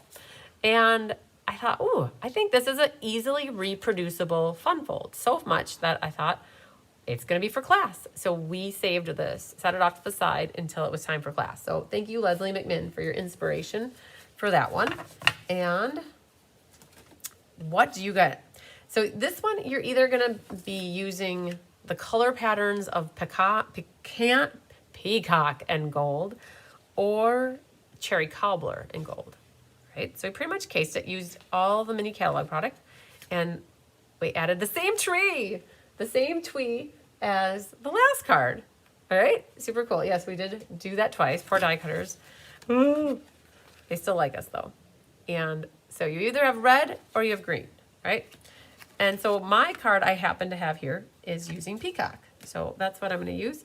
You could put a dab of glue on those little tabs so it doesn't catch. Oh, I could have. Yes, absolutely. Definitely. Yep. Or cut them off. You bet. All right. So let's see what we have. When you open it up, you're going to have your distress tile embossed mat in either Peacock or cherry cobbler. You have about 7 inches of your gold ribbon. You should have 3 gold gems of each size, small, medium, and large. You're going to have 2 strips of designer paper here. And then a tree. Now, they gave me, this was special for me, you guys. They gave me this tree. They gave me the tree that is partially cut off because that happens. So I'm going to show you how I would fix this tree. And so they give me like the kind of reject die cuts to show you how that even though it may have slipped in your machine, you can still utilize it. So make sure you pokey and turn yourself about with your die cuts here. I'll be honest with you, they probably were not the happiest, but of this die cut, so this is the Christmas labels bundle that got utilized. Inside this die cut label are 2 squigglies, 1 and 2, okay? They saved them. They really saved them so that you could glue them on the inside of your card. This is a white strip you're going to stamp a sentiment on. It's longer than what it needs to be because you're going to glue it on at an angle and then just cut off the edges. You have, oh, I lied to you guys. I said you didn't have to cut anything else. Well, that was wrong. Sorry. This is a 3x4, which is a great size mat for a designer paper because you get 12 up in a sheet. That's 12 by 12. You're going to need to cut this at 1 inch and 2 inch, which gives you 3 1-inch strips. So we'll get to that. And then that will get matted onto this Peacock piece or cherry cobbler. You have a little strip of white for a sentiment. 2 pieces here that are the same size. One is a white for your sentiment on the inside. Hi, Melody Miller. And then you have your designer paper for the inside. You have these 2 pieces, which are 3 by 4 1/4, and they're scored at a 1/2 inch, and then from this side, a 1/2 inch and 1 inch. So and both pieces are the same. And then you have a white mat. The white mat is for the back of your card so that you can write a love note to the person you're sending it to. So many pieces of paper. Sorry, not sorry, but that's what happens when you guys get a fun folds class. There's a lot of paper. So to fix the tree, let's just do that first because it's staring at me in the face. I'm just going to round this edge and round that edge. And nobody would ever know that my tree was not cut properly. It works, okay?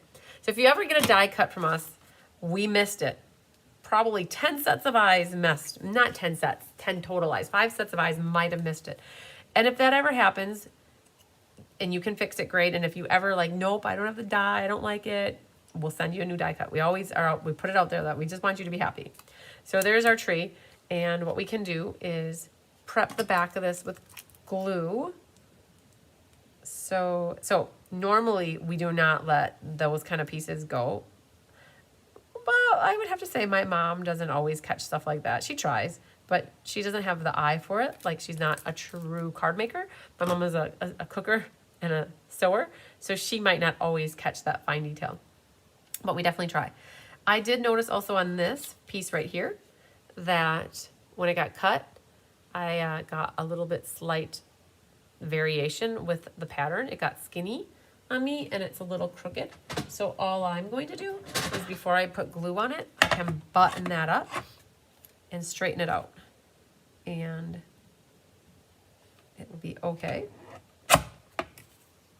Perfect. So now I just straightened it out and you can't even see that it was crooked. So I don't know if they intentionally give that to me, but I work with it. So that's back on track. And then you still need your trimmer though. And this guy gets cut into 1-inch strips. So you want to make sure that you keep your pattern in order. So the first thing we'll do is we'll cut 1 inch. And that goes for the left.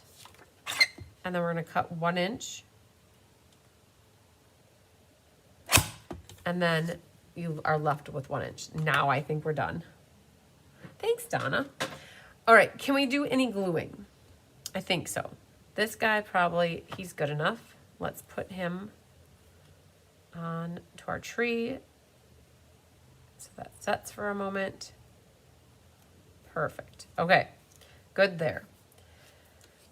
Let's just do our stamping. So we need Peacock ink. And if you have the red card, you could do cherry cobbler. So we did cherry cobbler on here.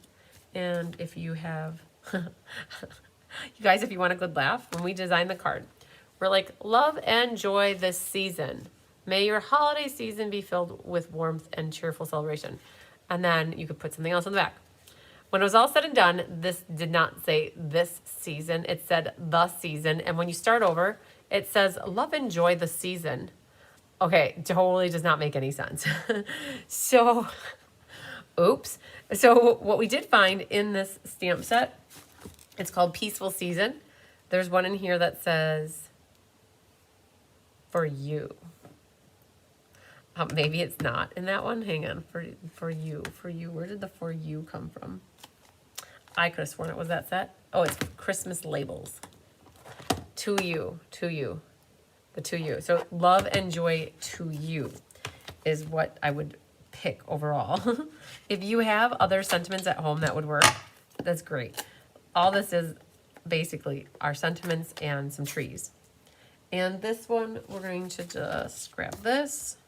And the tree is going to be stamped at full strength.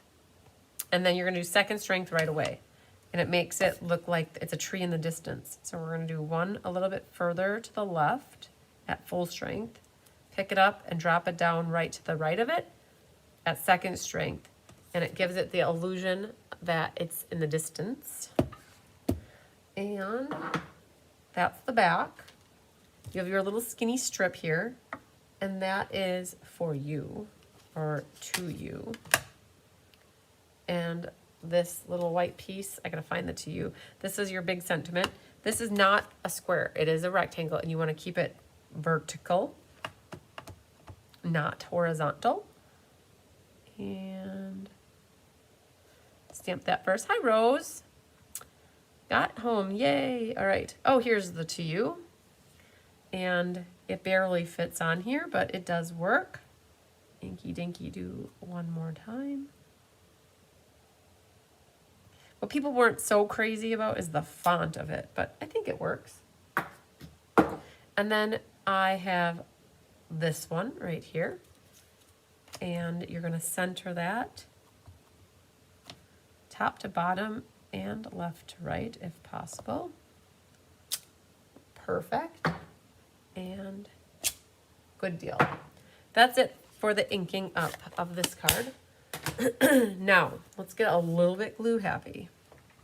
Okay, let's see what we can glue. Don't lose the squiggles. We can glue this and this. Let's do these first. So this is our white and our pretty peacock. Pretty peacock goes on the front. And it is tone on tone, so it's peacock on peacock. It just blended very nicely. And then flip that over. And that goes here. And if you need to burnish, you can. All right, so it's the front and the back. Okay, this label. With foil, I don't like to use liquid glue. It kind of makes the foil go bumpy because of the water in the glue, or like the liquidy part. So I'm gonna take tear and tape, 2 pieces, and run it across the foil. That seemed to work better for me. And then you gotta be careful though, because you don't get a lot of forgiveness with foil. And you wanna center this, and it's going diagonal. So I might be getting my head in here. So I just gotta see something like that. The white is the same width as the little channels that are there. And there's one more pokey there. Then what you get to do, flip this over and use the label as a guide to trim those edges off. Super nice. All right, I needed to get a little closer. And now it makes it look like it was part of that label to begin with. Then flip that over, and what happens is you need 2 pieces of tear and tape that are along the edge, and then 2 waiting in the wings. And the ribbon that you have is 7 inches, or about 7. And I catch the tear and tape down here and make a loop and then a tail. And then you can cut it. Tear and tape's ready to go. Make your little tear and tape sandwich. And I'm gonna make, again, a loop, and a tail. Bring that back. Like that. And you should have just a little left. And if you want to make bigger loops or tails, you could utilize it, but you won't have much waste here. And I'm gonna leave the tear and tape on that because I'm gonna use dimensionals now. Okay, but let's go back to this guy over here. And you wanna make sure that these, yeah, the tone on tone is super cool, especially when you emboss it, because it's hard to see it, but the base is smooth and then you have the embossed. So I'm gonna flip all of these over at the same time, and we can glue these guys. Same thing though. What I have learned with this distressed paper, it's really thin. And if you use liquid glue, it is kind of noticeable where you put the liquid glue. So as much as I hate to use tear and tape on this, I'm going to do it anyways. I'm just going to know that I don't get much forgiveness. So I'm gonna make sure my top and my bottom and my left are the same, and I'm not going to press it down though, because I could still pick that off. Yet I believe I could. And I'll run that one. And that. Okay, then we're gonna grab the right one. Do the same thing, top and bottom and the side. And I'm not gonna set it down, and I'm gonna hope that I got it right. The last one is the middle one. I'm gonna line up my bottom edge and then thread the needle here. And it's good. I can live with it. Now, if I wouldn't have done that and I need to pull it up, I could have possibly done that. So this gets dimensionals, this gets dimensionals, and we're gonna grab some bigger ones like Tigger. And let's grab some for back of here.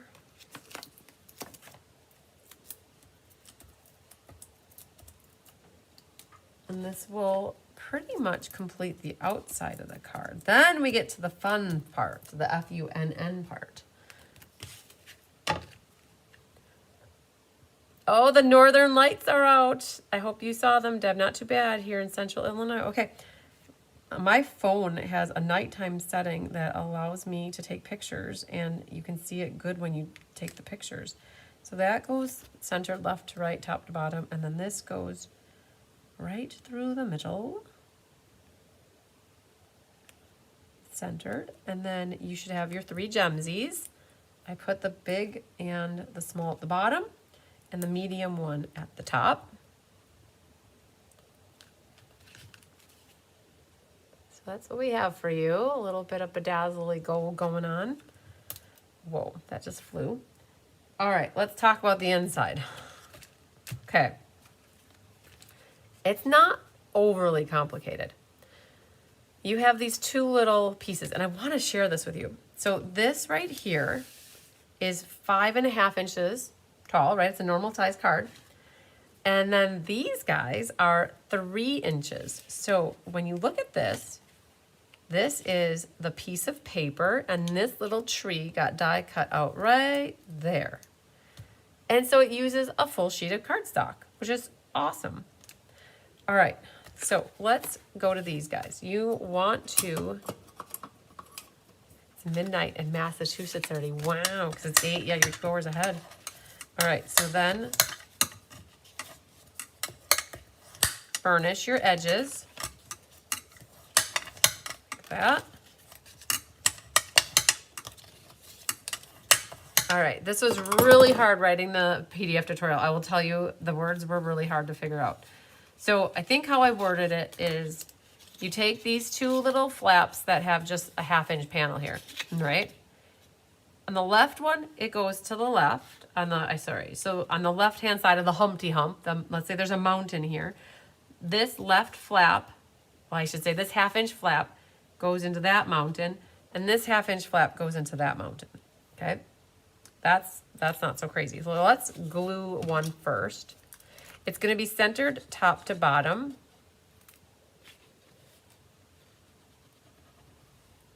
Okay, so it's gonna be centered top to bottom and right in the crack, in the fold, whatever, in the fold. So centered top to bottom, and you're going to,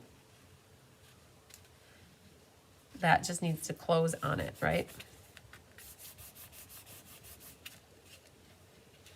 So it's right in the back, you know, there we go. So then eventually this will get glued here, right? Oh, and it didn't stick, haha, because I left it up right away. So one moment, please, let's try this again. All right, so there's that one. And then this one, you wanna make sure that you're at the same height, right? So I'm gonna set it in the crack here. And I'm gonna make sure I'm lined up, same height. And then I'm gonna shut this. Okay. And you could do one at a time. You could do both at the same time. It's really whatever you want, as long as you get the right outcome, right? So the heat from your fingers helps to set the glue. Hi, Sarah Marison from Australia. Yay. Okay. Right. So far, so good, right? Now what happens is you have the 2 1/2 inch panels that are the furthest from the ends, right? So like we're dancing, right? Okay, so then, like the Elaine dance, right?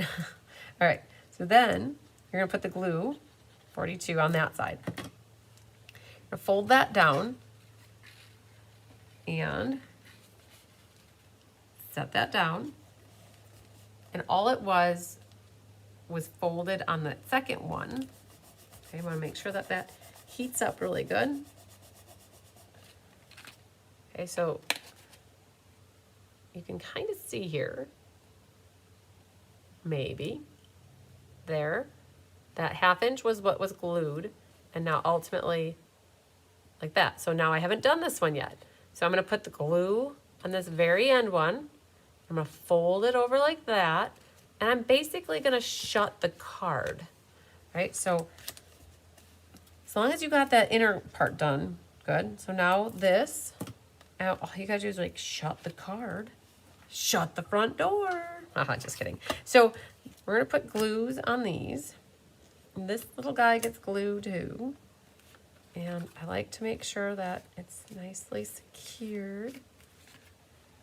All right, and then, I mean, it's like amazingly easy to recreate this card. Now, this is also that same designer paper, but I'm gonna go for it. I'm just gonna do a little thin layer here. And the DSP will fit on the left-hand side. And then the sentiment fits on this side. And you have your strips and your tree, a little bit of glue, boom, and voila. This little guy, it's just a little accent piece on the right, a little accent piece on the left, and then a wee little tree. I have it more to the left than the right.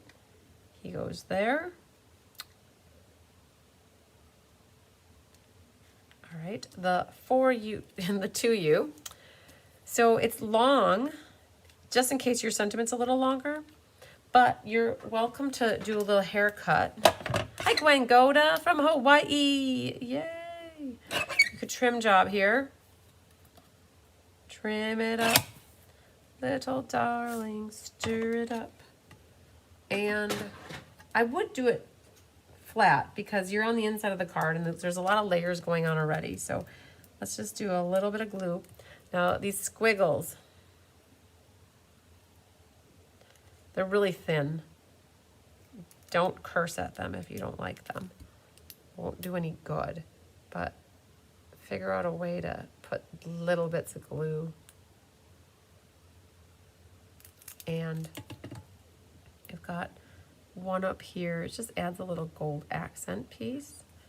And then we're going to put to you right there. And then we have one more wee little squiggle. And a little dabble do ya. Right there, and maybe some right there. And that little guy hangs out on this side. So we couldn't throw them away. And it was like the barrel of monkeys. They were all connected together and the girls had to pick them apart one by one. So anyways, I had fun doing it. Quote unquote fun. All right, there it is. The 3 Gwens are here. Yay. Yes, we've got Gwen Petrashek, Gwen Goda, and Gwen Simmons. Gwen Simmons, it's been a while since that's happened, right? And there's our outside, our elegant peacock card. And either peacock or the cherry cobbler. They're both very rich and regal looking. Awesome sauce. Okay, so we're in for a treat because we have one more fun fold. Now this one, you guys might feel like deja vu.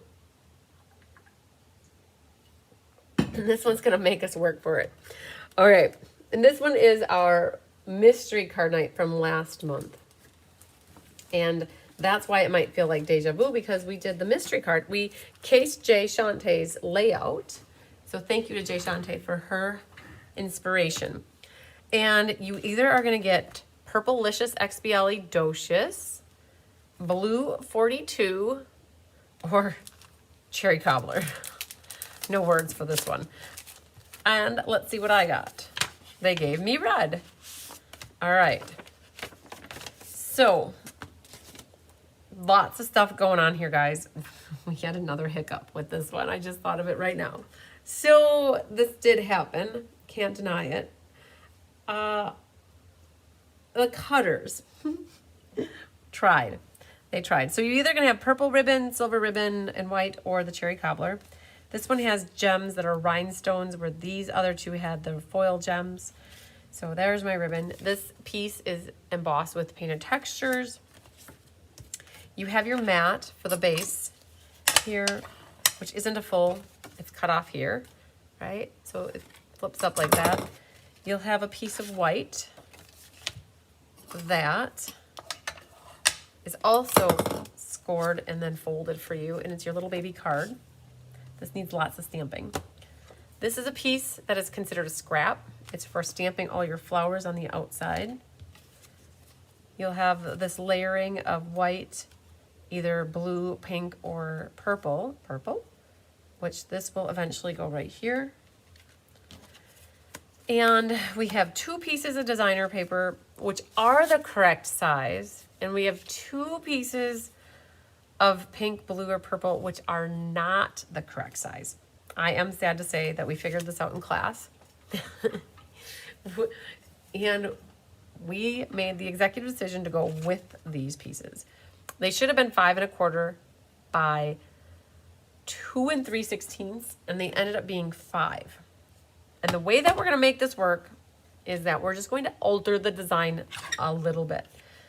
What we're going to do is we're going to cut it. So here's what's happening is these are the same size, left to right. So here's what you could do. You could leave it. So you've got some options. You could leave it and have a little bit more cherry cobbler on the left and the right, which wouldn't be the end of the world. You could cut yourself a new piece if you have either of these colors. Or this is what we did in class for a lot of people on Monday night. We took it and we cut it diagonally, like that. And then what we did is we glued one side like that and the other side like that. So you still got a bunch of petal pink or whatever color. And that worked. It's just another way to make it work. Remember Bob Ross says, happy little accidents. So you might really like this maneuvering of the cutting of the paper. So what we're gonna do is, you can't cut the back or glue the back of the designer paper. You really gotta glue the pink piece here, because otherwise you might get glue everywhere. So we're gonna go like this, and we're gonna capture like this, trying to keep the same margin on the top and the side, and then this piece gets picked up and put. So the only area that we're really missing the mat would be in the corner and the corner, and it's gonna look okay. So we're gonna try it on this one too. It's a way to make it work. And so another way to show you that when you're making cards at home and you cut your mat wrong, that you can still make it work without cutting a whole nother piece of paper. So we're adding, it's a little bit extra, maybe rigmarole, but it's not undoable. All right, there it is. We just fixed our problem, okay? Good save, right? This happened on the Take to the Sky back in June when we had Take to the Sky. We had the same kind of hiccup, and that happens. All right, so now what we're gonna do, we can glue these mats in and have a few less pieces of paper floating around. So that's gonna go up here. And the person that you give this to is never gonna know the difference. They're not gonna understand like, oh, why did they do that? Or did they do that wrong? They're gonna be like, oh, that looks cool. Hi, who would have ever thought to do that, right? I'm just pretending, I hope anyways. So there's, I mean, for the most part, it looks correct, right? And there's like, oh, it gives a character. And then this one gets glued down here. And again, you guys, there's 3 different color palettes for this. And it's because when you're doing fun folds, this paper was perfect that there was, these 3 patterns were pretty much the same pattern, but different colors. All right, but Corinne, we'll catch you later. All right, Wendy, we'll catch you later. Yes, 1:15 comes early. I totally agree. All right, now because we can, just to get rid of some paper, we could glue these 2 together. I did a dry fit. It seemed like it worked. So I think what we'll do is glue the pink onto the cherry cobbler, and we're gonna grab these dimensionals. We're gonna put some along the bottom here. And then I'm going to take the top edge and put them here. And we're gonna get this glued right away. And then we can always add that piece of white in a moment in time.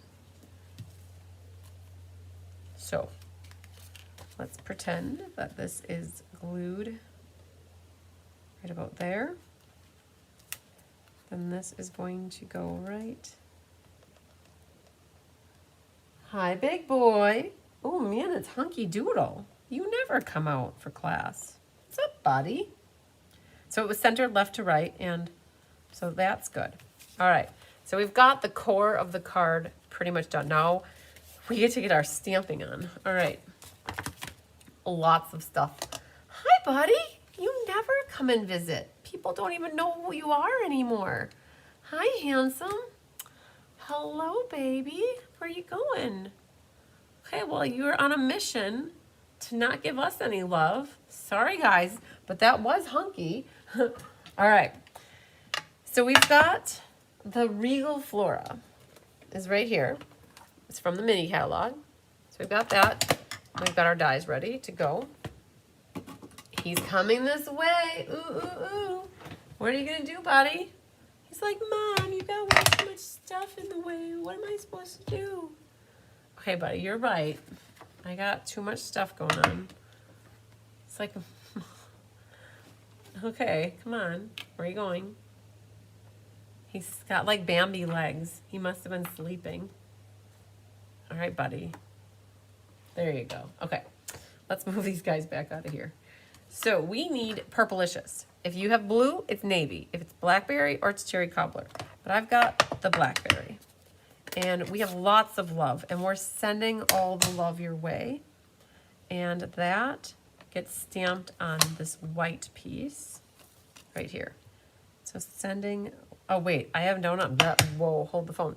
I have cherry cobbler. I just saved myself some heartache there. I do not need the blackberry. So let's clean this up really quick. Squeaky, squeaky, and let's get my cherry cobbler back. So the Mossy Meadow looks really good with the navy in the blackberry and the cherry. So we've got Sending Love Your Way down there.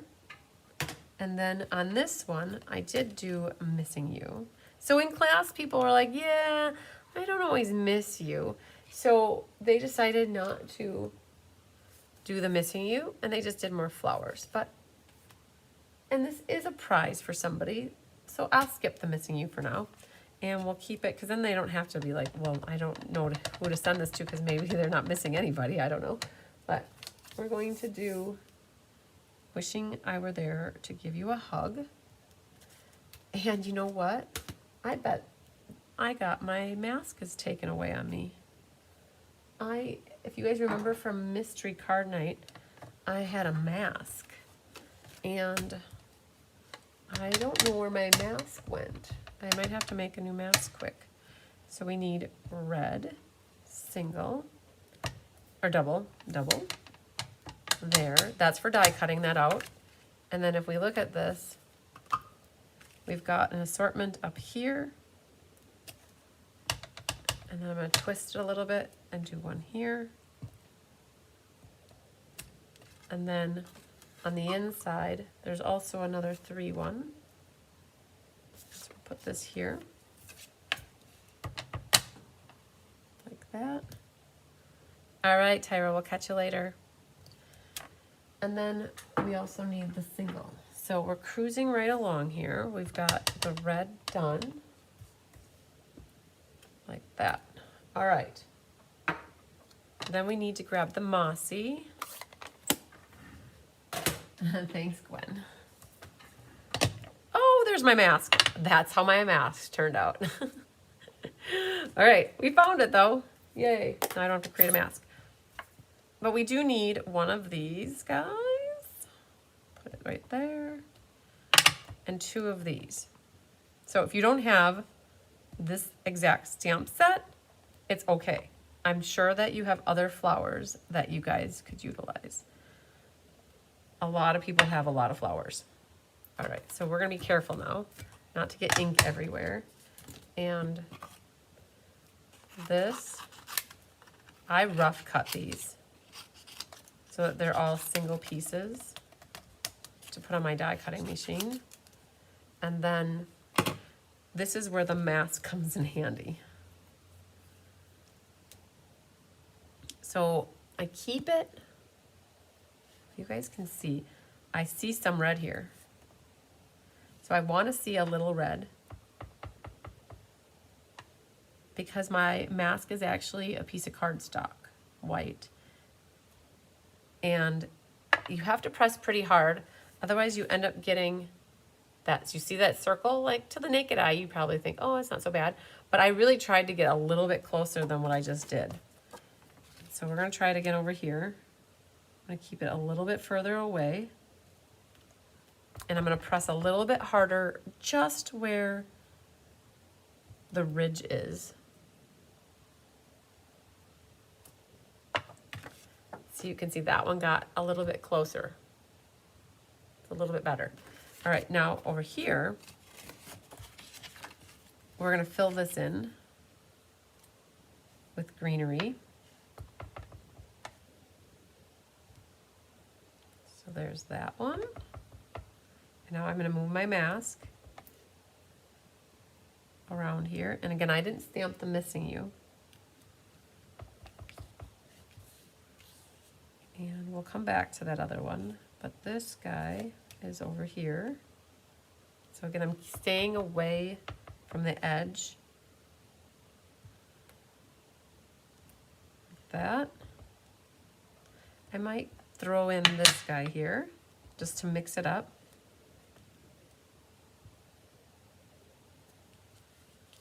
Cool. Okay, getting there, we're making our little masterpiece. And then over here we need some. To figure out which one it is. And I'm gonna flip this down because now I don't, oh, you could actually, it doesn't matter because it gets glued. So we're gonna go like that. Maybe we'll do this guy again to give it some variation. Maybe over here. And then we'll do this guy.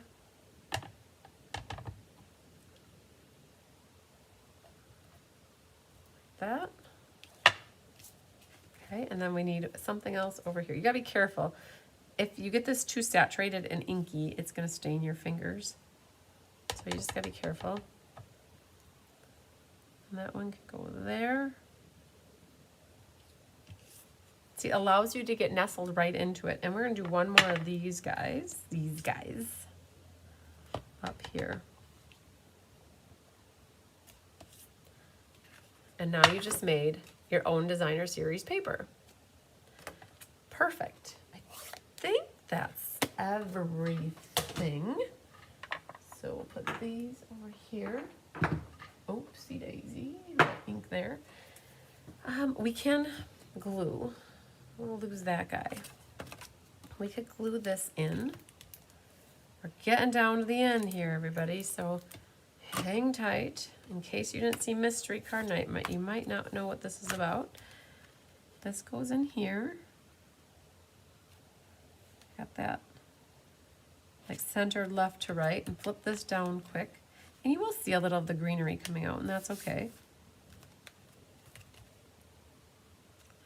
All right, so what we have left is to cut these guys out and then attach it to the front of the card. So let's bring that back out so you have these dies. If you don't have flowers that have dies, you'll have to fussy cut yourself. It's not the end of the world. We all sympathize with you. But let's see here. I have white tape here. My low-tack artist tape is what I use for holding my pieces down. Because you did all this good work stamping and coloring, and not coloring on these, but potentially coloring.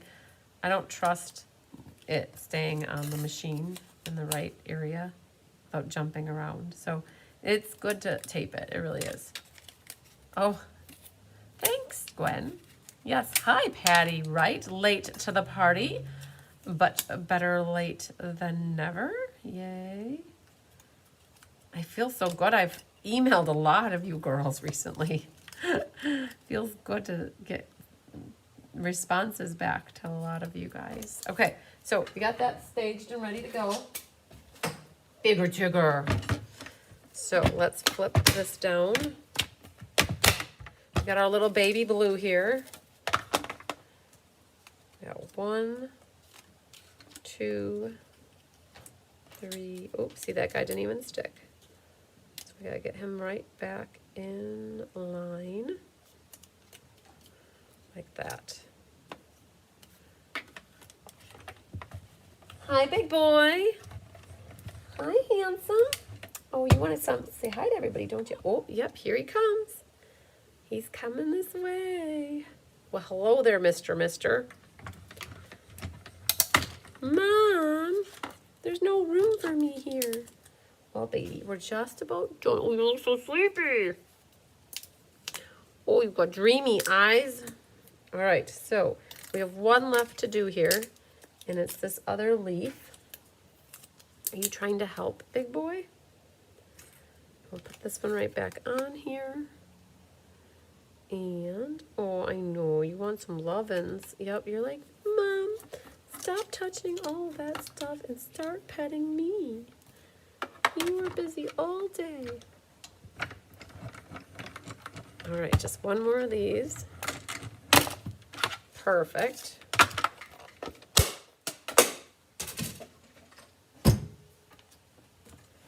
Oh, I almost lost my chair, you guys. He was eyeing that up like candy. Oh, man down. Stamp down. So what's nice about this tape is it doesn't rip where you just did your stamping. You can reuse it and reuse it and reuse it. Whoa, watch out, buddy. He just fell off the counter. And so we've got our 3 leaves. All right, cool beans. We'll put these back into the die set. Hi, Carolina, super late. Yay, but you're here. That's all that matters. All right, we can go ahead and glue this down. And the final bits of this card is making these things look like that. This is where you get to feel like the florist you never were. All right, how are we gonna do this? I would take a piece of tear and tape and connect my flowers. So with that one going to the right and these two this way, what I think I like is this flower coming out like that. So I'm going to flip that over and connect them. And this is all about connecting the dots, I should say connecting the flowers and then the leaves. So we've just connected the flower and now it's connecting the leaves. The benefit of me having my sample card is I can go right over the top, but for the most part, this is what I've got. So I put a piece of tear and tape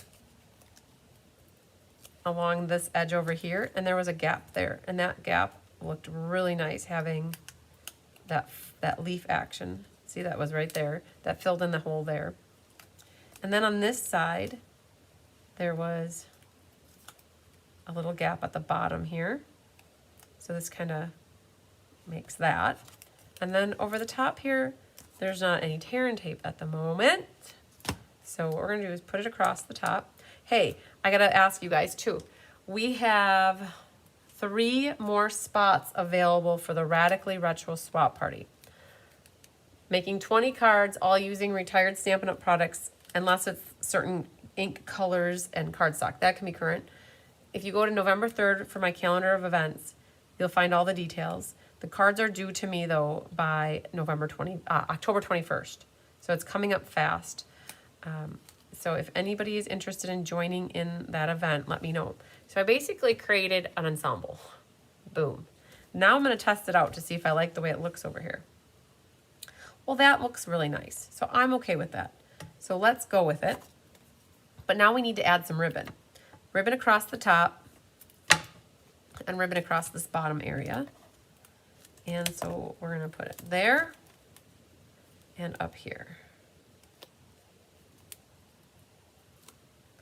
All right, then over here, I'm going to do a loop.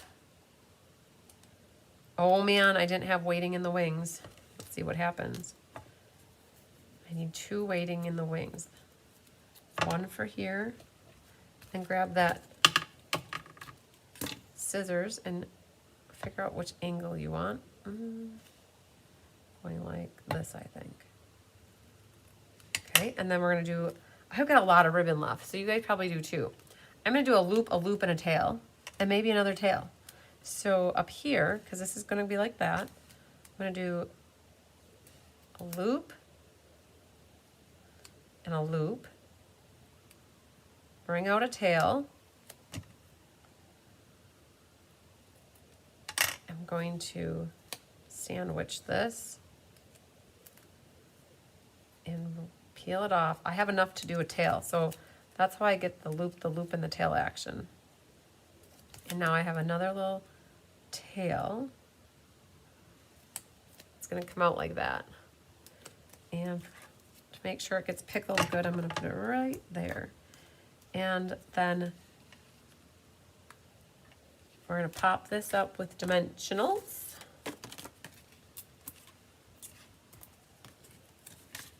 Like that. That should be enough.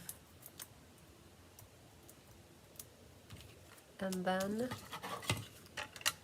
I think our tails were the right length. And this just nestles over the top of our sentiment. Like that. Like that. And then you've got an open, to me this was an open area. And that is where two gems could go. So I've got 2 there, and the other one, it went somewhere. Well, I've got, there it is. I knew it was round. Okay, so I've got the big and the small can go together like that. That fills in that open area right there. And then I've got one more. Hi, honey. Whoa, you completely missed. Sorry. She tried to jump up here and she did not succeed. We're gonna put this guy up there, and then my gem can go there. Honey, come up here, baby girl. Are you gonna try again? Nope, she's like, Mom, I embarrassed myself in front of everybody. But nobody saw it, honey. Well, you just told everybody. Yes, the cats do talk, you guys. All right, we got it. Now, can you see much of a difference between the 2 cards? At first glance, you probably don't even see that, and it gives it a little bit extra of character. Just slices through. I didn't put a sentiment there. And then, wishing I were there to give you a hug. Perfect. Voila, we did it. We did it. Now, just to recap, you're not gonna necessarily, you're not getting all 3. You're either getting purple, blue, or pink. And for fun folds, I generally do this. You either got blue or, oh, hi, there you are. Good job, girlfriend. What's happening? Are you really gonna do this now, just as we were done? You're helping me show off the cards. Okay. Then there's also, come on, little girl. There's also these 5. Excuse me. This one, that one. Really. Get your little toesies out of here, girlfriend. Come on. Come on. I want to be part of it. All right. Okay. Then the other odd duck one is the pocket card, which is right here. So that one, everybody got the same. Hi, baby. You? She's like, Mom, I want to be on the camera. Okay, come on, baby. Let's go, girlfriend. We'll go right here. Okay, so this one was the other one. I mean, it was only one, so all of these are going to be the same. Okay, but otherwise you got one of these patterns, one of those, and one of those. But we did it. That's a lot of cards, you guys. Oh, man. Okay, so let's regroup, and grab the cards that we made for class tonight, which were these and this, and that one. So these will be prizes someday in the future for people that watch and comment. We randomly draw those. Oh, Lynn says fantastic cards. Good, good, good. All right, so if you guys stick around for a few more moments, we're going to do some drawings. Okay, well, I'm going to clean these up real quick here. Just give me a moment. Otherwise, what's going to start happening, I have the ink getting everywhere. Okay, so what's next week, though? Next week, Thursday, the 17th, we're going to be doing the monthly cards, which feature these three. So it's the Artful Amaryllis, the Decorated Mary's Trees, and then the Christmas labels. So we're in full-blown holiday mode now. So the three cards next week are going to be featuring Christmas for the holiday. And I'm going to just squeaky these up really quick. And then I'll grab my sheet and we'll start doing some random number generators. We're going to do all of the September, I think all of the September. Now, there are a couple side notes for those that have been watching me. Now that the event is done, I'm going to hopefully start to get back a little bit of my time. And we're going to start to focus on creating the scavenger hunt, which is something we haven't done yet. I haven't missed one in like 6 years. And I don't plan to start that now, missing them. And so if you give me a couple weeks, I think by the middle of October, I should have the scavenger hunt ready to go. And then the other thing was in the month of August, with a $50 order, you got your name in for a drawing. You don't get your name in for a drawing. You get to pick a door prize. So I had from my construction zone cleaning up my craft room. I haven't forgotten about that, you guys. I just haven't had the time to pull it and organize it and put it into play, like further than what it is. So that's coming too. So I wanted to talk to you guys about that. So if you guys still need to get signed up for the monthly class, I have about 8 spots left for this class for next week. You guys are telling me that you like Christmas cards, so it's time that we get working on them. So we made 4 extra for that class. Normally we make 60, but we made 64. So they will go. All right, so that's good. Now let's see here. So for the class, so we have a couple different things. So I talked about the scavenger hunt, right? That's coming, the class card challenge. I didn't talk about that. So from sometime in February or March through the end of August, you guys had time to work on past classes, and Carissa had a moment to tally everything. I need to go through it. She sent it to me 2 days ago. I need to pull it and figure out where and how I can give out prizes. So I will be putting that on my radar to do that next week. So stay tuned. That's going to get buttoned up. The free shipping from last month, we had 23 people who submitted orders on free shipping day. And so I am going to grab my random number generator. Now I will be doing the replay to see the first 2 cards. Perfect. You're very welcome. Hi, Kel, Sheridan, Google. You are so creative. Oh, thank you. All right. I'm going to pull up the random number generator. We're going to put 23. I was number 24, but I don't need to win a prize. So we're going to put 23. I'm going to hit the word generate. Number 8. 8 goes to Nina Barbaric.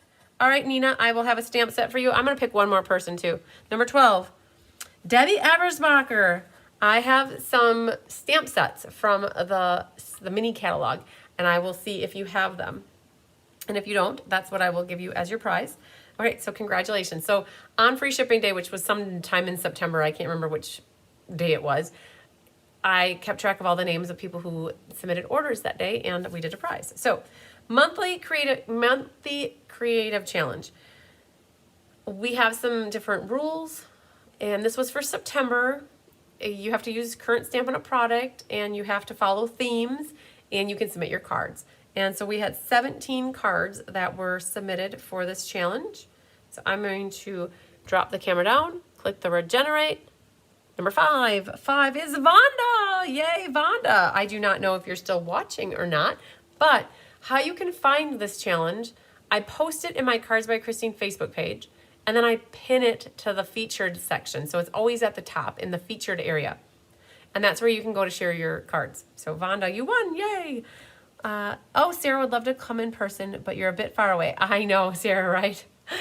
Someday though, people put it on their bucket list to do it and then they make it happen. So, all right, Nancy said, please know we all love you all. We all love you all and all that you do are doing for us. So do not get stressed. Oh, thank you. Oh, Nancy, I try not to get stressed. And the stress that I have is a good kind of stress.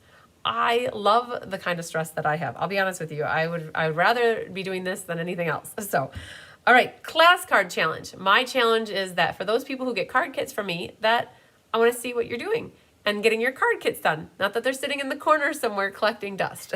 And so if you share your cards on that specific post for each class, we'll put your name in for the drawing. So I have 17 for that one again. So we're going to click down here and hit generate. It didn't generate. Number 11. Mary Carls. All right, Mary Carls, you are the lucky winner of a door prize.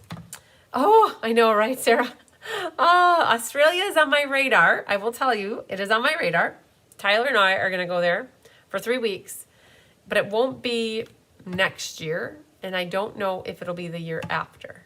I'm really, really hopeful that the incentive trip gets us back to Australia. I've not been on an incentive trip to Australia. I have been in Australia. When I was in high school, I was part of the FFA, the Future Farmers of America, and they had an exchange program with the young farmers. And so I got to go over to Australia for 4 weeks while I was 17, and I lived on a farm with Dick and Lila Maloney. Now, that was in the year 1996, and that was 22 years 20, did I say 2026? 1996. I said 1996. That was 96. That was like 28 years ago. Ooh. Okay. Okay, that just aged me a little bit, but it was at a great time. I forgot my jacket and it was in the middle of winter for you guys and I had to buy a coat while I was there. That I do remember. So, top fans. Facebook assigns you a top fan if you like things and you comment on things and you share things. And so the top fans for the month of September by random drawing are Betty Bach, B-A-C-H, so Bach or Botch, Cheryl Taylor from Florida, and Sandra Wise. Sandra Wise and Betty, I do not have your contact information. So in order for me to mail you a prize, I would need to know your mailing address. So congratulations to you 3 lucky ducks. There were 5 people who shared the showcase video from the month of September. So now we have in the middle of, we're sharing the October showcase. So if you're in my VIP group, you are able to share and comment and a post in there that says that you shared it, and you'll be eligible for a half off bundle. So we had 5 people, only 5, which is really odd to me because there's usually 20. But there were 5. So we're going to pick a number. Number 4 is Donna Grushki. Oh, Donna. I don't know if you've ever won a half off bundle. So we're going to need to connect. And I might hold off on shipping your package this month until maybe Monday, which will give us time to connect and put a half off bundle in there if you find one that you want. So sometimes people are like, yeah, I don't need a half off bundle. I'm good. And then they let me pick somebody else. So Donna will go through my list and see if we can find one that you don't have yet. Okay. So Share, Create, Inspire is a class I do every month. And there were 3 people who submitted their cards. Donna Grushki, Anna Revenue, and Susan Warmley. Susan was up here this weekend. I love it. She drove up from Indiana with Jennifer. All right, we're going to click generate. Number 3 is Donna Grushki. So I will have a prize for Donna. Mystery Card Night, we have 21 people. Mystery Card Night is another class that I do. So we have a random generator that will pick a winner for somebody who shared their card. Number 7 is Debbie Gast. Yay, Debbie. All right. Congratulations. Oh my goodness. We did not do the door prize for class tonight though either. So let me grab my Yellow Wishes book. I said that word for the first time ever. There are 16 people who placed orders to get to tonight's class for free. 16 people. I'm going to hit generate. 16. Carolyn Ketchmark. Look at you, girlfriend. You are the winner of that prize, that door prize. So I'm wondering, I'm going to do my best to get these prizes in people's packages for tomorrow, but I'll be honest with you, if I miss it and it's got to be next month, that might happen, but we'll see what I can do. So to recap, the free shipping prizes go to Nina and Debbie. Now, those require stamp sets to get mailed out. So for you two girls, if you're watching, I may end up waiting and mailing your packages on Monday to include a stamp set prize. I have for monthly creative challenge, Vonda, class card challenge, Mary Carls. Top fans are Betty Bach, Cheryl Taylor, and Sandra Weiss. The bundle goes to, half off bundle goes to Donna Grushke. And she's lucky she got the Share, Create, Inspire as well. Mystery card went to Debbie Gast. And the door prize for tonight's class went to Carolyn Ketchmark. Whoop, whoop. We did it. The first live of the month is always a little bit of prizes like this to go through, as long as we're on our A game and have it ready to go. So congratulations to everybody. Oh, Sarah, you're in Kylie Bertucci's group. Very nice. I love Kylie and Bruno. They are always amazing. All right. To me anyways, they are. So, so I love them. All right. We did it. I know we're way over. We're a half hour over, but there was a lot of stuff to take care of. And we had prizes to do, and we had fun folds to make. So hopefully you guys really enjoyed the fun folds. I am always looking for my fun folds classes, I'll be honest. I really like to keep them so that they're easily reproducible. I don't do over-the-top, intricate, crazy fun folds. Like, to me, these were still amazing wow cards, but they were easily reproducible. And those are the best for me because I can make and kit up, or I should say we can kit up 96, but then also for when you guys get it, you can see how easy it really is, and especially with the measurements in the PDF, how easy it is for you to reproduce them and make your own fun folds. That's why we like to do these kind of fun folds. So yeah, the next fun folds class will be in January. I usually do fun folds for the catalog launch parties. So this one for the holiday mini, I do it for the spring mini, which is in January, and then I do it for sale-a-bration, hoorah rah. So usually there are 3 fun fold classes every year. Yay! Have you kept in touch with your Aussie host? I haven't. So I did for a number of years. My birthday's on January 1st. And I want to say for the first 10 or 15 years after I visited with them, we stayed in touch. And I think then they were, I was 16 at the time, and I believe that Dick and Lila were late 50s, early 60s. So they would be in their 90s now. So I don't think, they ran a farm, and their son also helped out, but the son wasn't living on the farm. The son lived close by, and so I didn't stay close with him. So I would love to figure out, they were in Victoria, and their names were Dick and Lila Maloney, and they were amazing. I stayed with them for 3 weeks and learned all about farming in Australia, in their area. And then my brother at the same time was in a different part of Victoria. He was part of the exchange program as well. He was 2 years older than me. And so he was a senior when I was a sophomore when we went over. And after 3 weeks of each of us being with our host families, then we met up in Sydney with the bigger, larger group.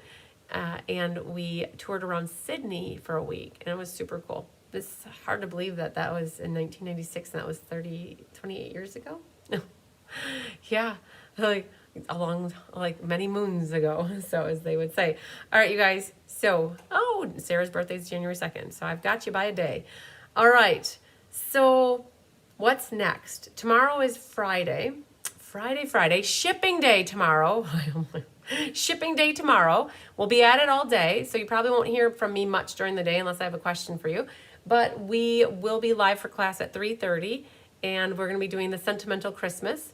I guess if anybody's on the fence about adding something to their package and they might want to add it, you are best to call me and say, hold the phone. Don't ship yet. Maybe wait till Monday and we can square things away. But if you're pretty confident on like what is shipping, we'll be shipping out stuff like mad cakes or hot cakes tomorrow. Mad ladies is what I was really thinking. So yeah, Mom and I will be really busy. So, all right, you guys, lots of sunshine, love, and big hugs to you. We'll see you tomorrow. So it's not that far away. It's only a day away. All right. Love you. Thanks for hanging out with me tonight. Bye.